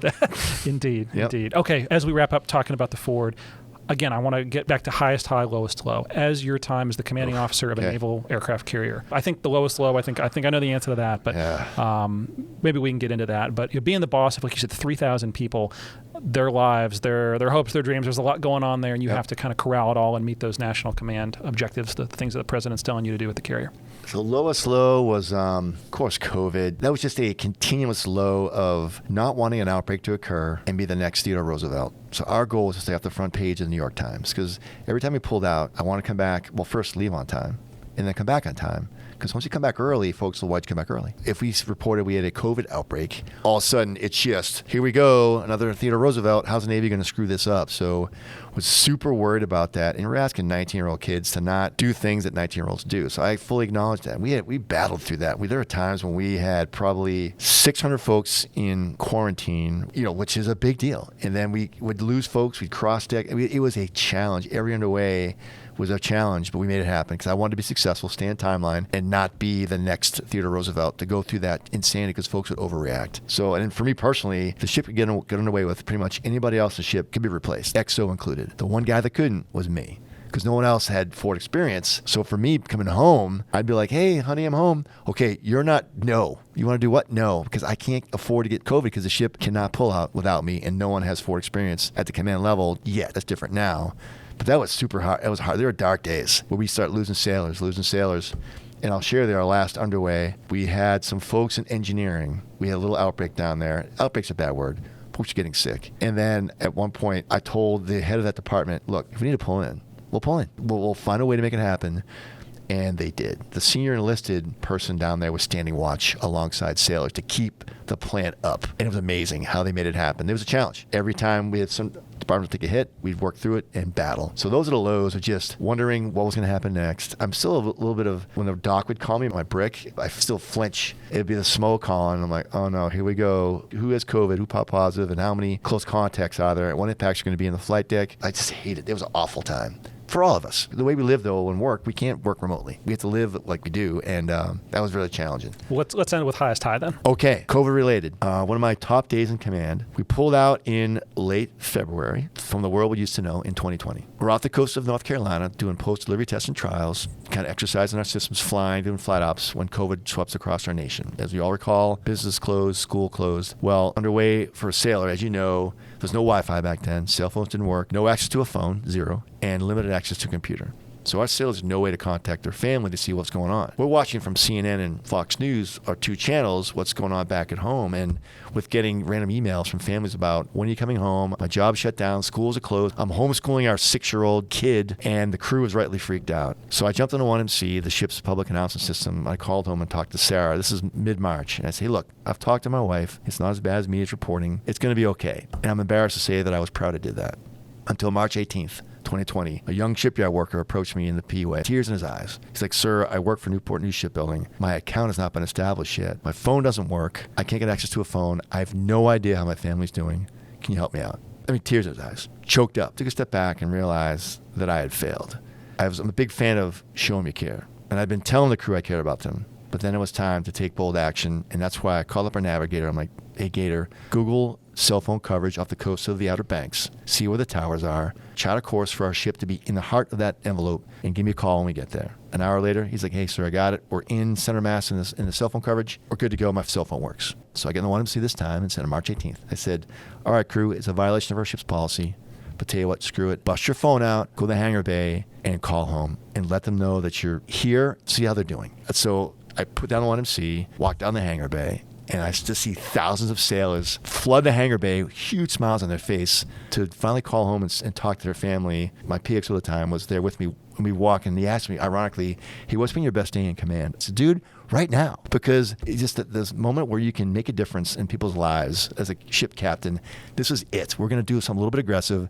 Now, we weren't like snuggling up to the coast, but we're in closer than maybe most carriers go, but it was the right thing to do to get folks coverage because we couldn't get access otherwise. And there's a lot of drunk fishermen out there that we had to watch out for. But that moment, that was a super high, because that's when I realized this is why I joined the Navy, for moments like this, to do something a little bit bold, a little risky, but worth the risk, and to tell the crew I cared about them. And by the way, every chance we could, we called it the cell phone waiting lot. Night, day, if time to kill, hey, Gator, any chance we can, park it there and let the crew know. And we put up a thing, cell phone waiting lot. So crew knew to go outside, go in the hangar bay. We made a rule of bust your phone out anytime you want, call your family. So that, for me, was the highest high of many. That's the one that sticks out because of the COVID impact and seeing thousands of sailors smiling, going, yep, that's something, that decision that we made as a team, and proud to be a part of that. So long story, but I think it's rewarding to know that moments like that can be impactful in your life, and that's one I'll never forget. How many years in the career total? 36 total, including reserves, 32 active. We'll go with the big number. I like 36. Okay. Again, retrospectively, looking back at that 36 years, and I know after Ford, you had still a little bit more time in the Navy, but what do you wish you'd known at the end? Because I know I have so many friends. I was talking to a great friend on Friday, and he said, when I retired, I cried. I realized I was stepping away from something I'd spent so much of my life doing, and I didn't realize how meaningful it was until I did. And then when I did, it actually kind of became scary because I realized how much a part of me it was. And I think, again, for folks that maybe are in right now, maybe don't necessarily always feel that way, but then retrospectively you look back and you realize this has brought me up, this has changed me as a person, my family as well. Just looking back on that 36 years in that career, any lessons that you wish you'd known on the front end, or maybe you could share with those that are either beginning it or in it now? I would tell folks who check in with me, hey, this is my life, but it's not my life. You need something that's outside the Navy that you can strive to work towards. So I tell folks who approach retirement, hey, when you think about retiring, think of something you want to do that you can't do in active duty. And once you retire, you can now go do that to fill that void. Asked this of an 05 of a fighter squadron a few days ago. He's like, I have nothing. All I want to do is fly. So I'm like, dude, you got to figure out something that's going to make you want to get up every day. Working for a major defense contractor every day is like, okay, whatever. It's a great job and impactful in its own respect, but it's not leading thousands of sailors. So what can I do to fill that void? For me, it's public speaking. Originally, it was teach high school math and coach football. Didn't do my research, did not do it, and didn't realize how much they don't pay teachers. I need to get our last through college and able to take a look at that. But public speaking, I love sharing stories like this with the public. That's what scratches my itch of taking care of people. So that has been step one. Have something you want to do that you can finally do when you retire. Because when I retired, I didn't cry. Let's go. I can now go do stuff I've been thinking about for years. And I felt no regret. I look back with no regret, which is helpful, but I didn't cry at all. I'm like, let's go. I can see my family more, make a little more money, go on vacation, and do stuff that I couldn't do on active duty. So let's make it happen. And the other thing is, what I would do differently is I did not manage my stress as well as I could have with my family. I was so focused on our sailors and take care of sailors, take care of them. I didn't take care of myself, I think, and I didn't stress to my direct reports, the heads of the department, to do the same. We focused overly on keeping the crew stress-free, in air quotes, of course. But my wife, Sarah's like, not that I changed when I was on Ford, but I was a different person. Focus at home was challenging. It was just always thinking about stuff and worried about COVID. So I could have done a better job of managing my mental stress and I guess mental health to a certain extent. I could have done a better job than I did. Didn't hurt myself. Didn't like permanently damage who I was, but I think I look back with regret. I could have done a better job through meditation, through whatever it is to kind of do a better job of releasing the stress that I carried with me for 2.5 years / 10 years. Did you feel that stress in the moment, or was it something you only saw looking back on it? I knew I could feel it in the moment, but I just I'm a big avoider. I would just bend it off somewhere and just compartmentalize. I was going to say, sir, we call it compartmentalization. Right, and probably not the right answer. So I look back, and with regret, I could have managed that better. Again, it didn't have any impacts to me personally, but I think in the moment, I was a little bit different and just distracted and maybe a little more ornery at home. That's not fair to my family. So I would have done a better job at that, I think. So find another why that you want to seek when you get out, and then just take care of yourself. Because I focus too much on the crew, rightly so, but also take time to focus on your direct reports. Hey, are you taking care of yourself? How are you doing? I didn't do that enough. I look back with regret on that. One thing you can't regret is the fact that you're sharing that now. And again, I definitely appreciate doing it here. But you don't just share it on podcasts, and you've done more than just one. You share that as something more direct to businesses and other folks that need to hear from someone with a great leadership perspective. Yeah. You mentioned why you did it. What do you enjoy about it? What's something that I can tell you clearly care, and you clearly, it's what gets you up in the morning. But I want to maybe hear about some of those interactions that you've presented to folks and had a chance to, because again, so many people, like we talked about before, they experience the Navy through Top Gun. And it's a great movie, but it's not reality. Nope. Now they get to see a real, good Lord, the commander, the USS Gerald R. Ford, the captain, I should say, right? They get to meet you in person and see you in person and hear your stories. What are some of those interactions like? Great question. And the biggest theme that I push out is that I try to share them a different perspective on military leadership that's not all hammer all the time. Things like the movies where you tell someone to do something in the movie and they go do it because they have to, because they don't, they get court-martialed. It's not how it works. It's not all hammer all the time. It's actually much more hugger than hammer, hence the show 'em you care, my bumper sticker, show 'em you care. So folks are surprised by that. They had some fighter pilot, carrier captain that talks about being super empathetic and caring for your people. They're surprised by that. And what, you hug more than you hammer? Well, yeah. Because we don't have the ability to give folks bonuses, financial incentives. All we have is a NAM award and maybe a appreciation and a great job during quarters in front of your peers. That's it. So we can't give time off because we're going to go to sea. So that's been pretty cool. And most comments I get about folks, when I speak to them, I show a picture of me eating lunch with the crew. That picture has been the most commented on when folks give me feedback. They say, love the fact that every week I would go down and eat lunch with the crew. Every week. and just to go listen. It wasn't me squawking and talking about shop and doctrine about me. I would just be there to listen and learn. That's the best part of my week. And sometimes go twice a week. Just get out of my tray, go out in the mess decks. For those unfamiliar, that's a giant high school cafeteria. Same kind of tables, by the way. Plop down and talk to sailors. I love that. And they love when I did that, especially when they figured out I was actually trying to help them and make their lives better by listening and taking feedback and like, what? Wait, the Diet Coke machine's flat. So right in front of them, they'd be like, hey, suppo, Captain. Yes, sir. Diet Coke machine's flat. Can you please fix that? Oh, yes, sir, right away. So they saw that. And after a few weeks of that, folks realized, hey, he's really here to listen. And then I walk in the mess decks, and they'd be like, sir, grab a seat. I got a couple things for you. So that's great. So I receive most comments about the empathetic style of leadership, how that's not what they expected. And that picture of me eating lunch with the crew, wish I'd taken more. I didn't really plan on this years ago, unfortunately, but whatever. And also very simple, actionable hows. That's the what to do is easy, is show me care. How do you do it? Well, I have a plan, super actionable, easy to do, to execute today. And they love the fact that it's very simple, easy to understand, and easy to execute. That's the best part of the job in sharing this with corporate America. Well, folks that want to get to do that, I'm going to make sure, as they say, we'll leave the links in the description. But basically, make sure your website's out there, and that way folks can connect with you that want to do that. Yeah. Okay, Yank, so first off, I promise we'll get the link. You call me Yank, so you're comfortable with that now. I am. Earlier on, you were saying that's sir okay, please. Yeah. Captain. I'm retired now, so it doesn't matter. You are, but I still want to respect it. Yeah. So again, like we talked about, we'll make sure we get the link. Actually, could you give me the website name and again, what Sure, it's jjcummingsleadership.com. You got everything there for me to reach me.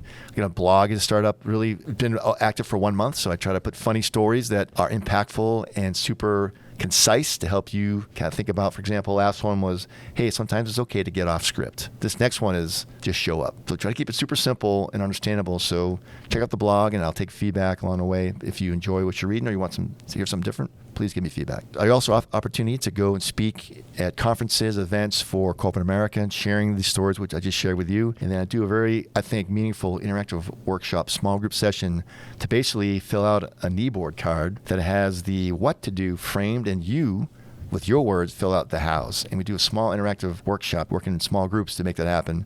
Done it a bunch of times, very effective. So if you're interested in that, please give me a shout. Would love to come address to your team, and also talk about, if you want, a separate session about Top Gun Maverick. I have about a 25-minute brief about some of the inside baseball, like a little bit we shared today, and then open up for question and answer, and then the questions just roll. I'll also offer that as an opportunity. That's fantastic. And I love the fact that you talked about the knee board card, right? Like that's something that we in Naval Aviation, standard. Yeah, it's standard, but to anyone else in the outside world, that's just not the way people operate. Right. But it's great to bring that nugget of Naval Aviation and then make it work in corporate America. That's super cool. You have your mission. It's on a piece of paper. So you look out of the cockpit, do your thing, look down, heading, coordinate, frequency. Okay, back on mission. So it's a reminder. Have this thing at your desk, and you're like, you know what? I haven't done lead by walking around today. Let me go walk around and talk to people.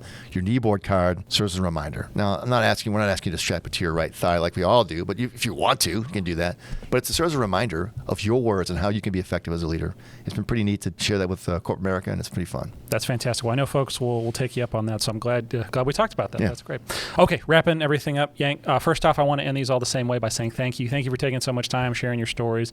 Definitely learned a lot. I feel like I got a lot more questions to ask. Maybe we'll get to do a part 2 sometime. But second off, I want to give you the last word. Anything maybe I didn't ask about or anything that you wanted to say, over to you, sir. No, thanks for the opportunity of reaching out. We made this happen in a few days, so this is great. Never heard of your podcast. Now I'm a fan. I'm on board. Listen to a bunch of your episodes, and for those out there listening, please check out previous episodes. Some really impressive folks on your podcast. And by the way, let me help you connect with some folks to get you even more successful. And second, folks always tell me, hey, thank you for your service. You're serving, so no need for you to say that because you're serving. I am not no longer. But I want folks to think about the spouses and families back home. So folks always, hey, thank you for your service. My response now is, well, don't thank me. I got the easy, fun job. Talk to my wife, who has worked out with 3 kids, worked through plumbers, sporting events, kids sick, water heaters blowing up. They're the ones that allow us to serve and do this hard job that we love. So I ask folks, think about that. And if you want to thank me for my service, then give to a scholarship fund or donate money to something that's going to support sailors, Marines, Air Force, whatever. That's how you show thanks. Words are great, but I'm all about action. So your actions of donation to a good cause, like Taylor Educational Foundation, for example, one that I am very passionate about. You want to thank me? Donate money to an organization that makes it worthwhile. Thanks, as always, for taking the time and tuning in to Safe on Deck. Hope you enjoyed this episode. It shouldn't need to be said, but just in case, I'll say it. The views and opinions presented on Safe on Deck are my own and those of my guests, and do not represent the official policy or position of the Department of Defense, the Department of the Navy, or its components. Be well, blue skies, and fly safe out there. See you next time.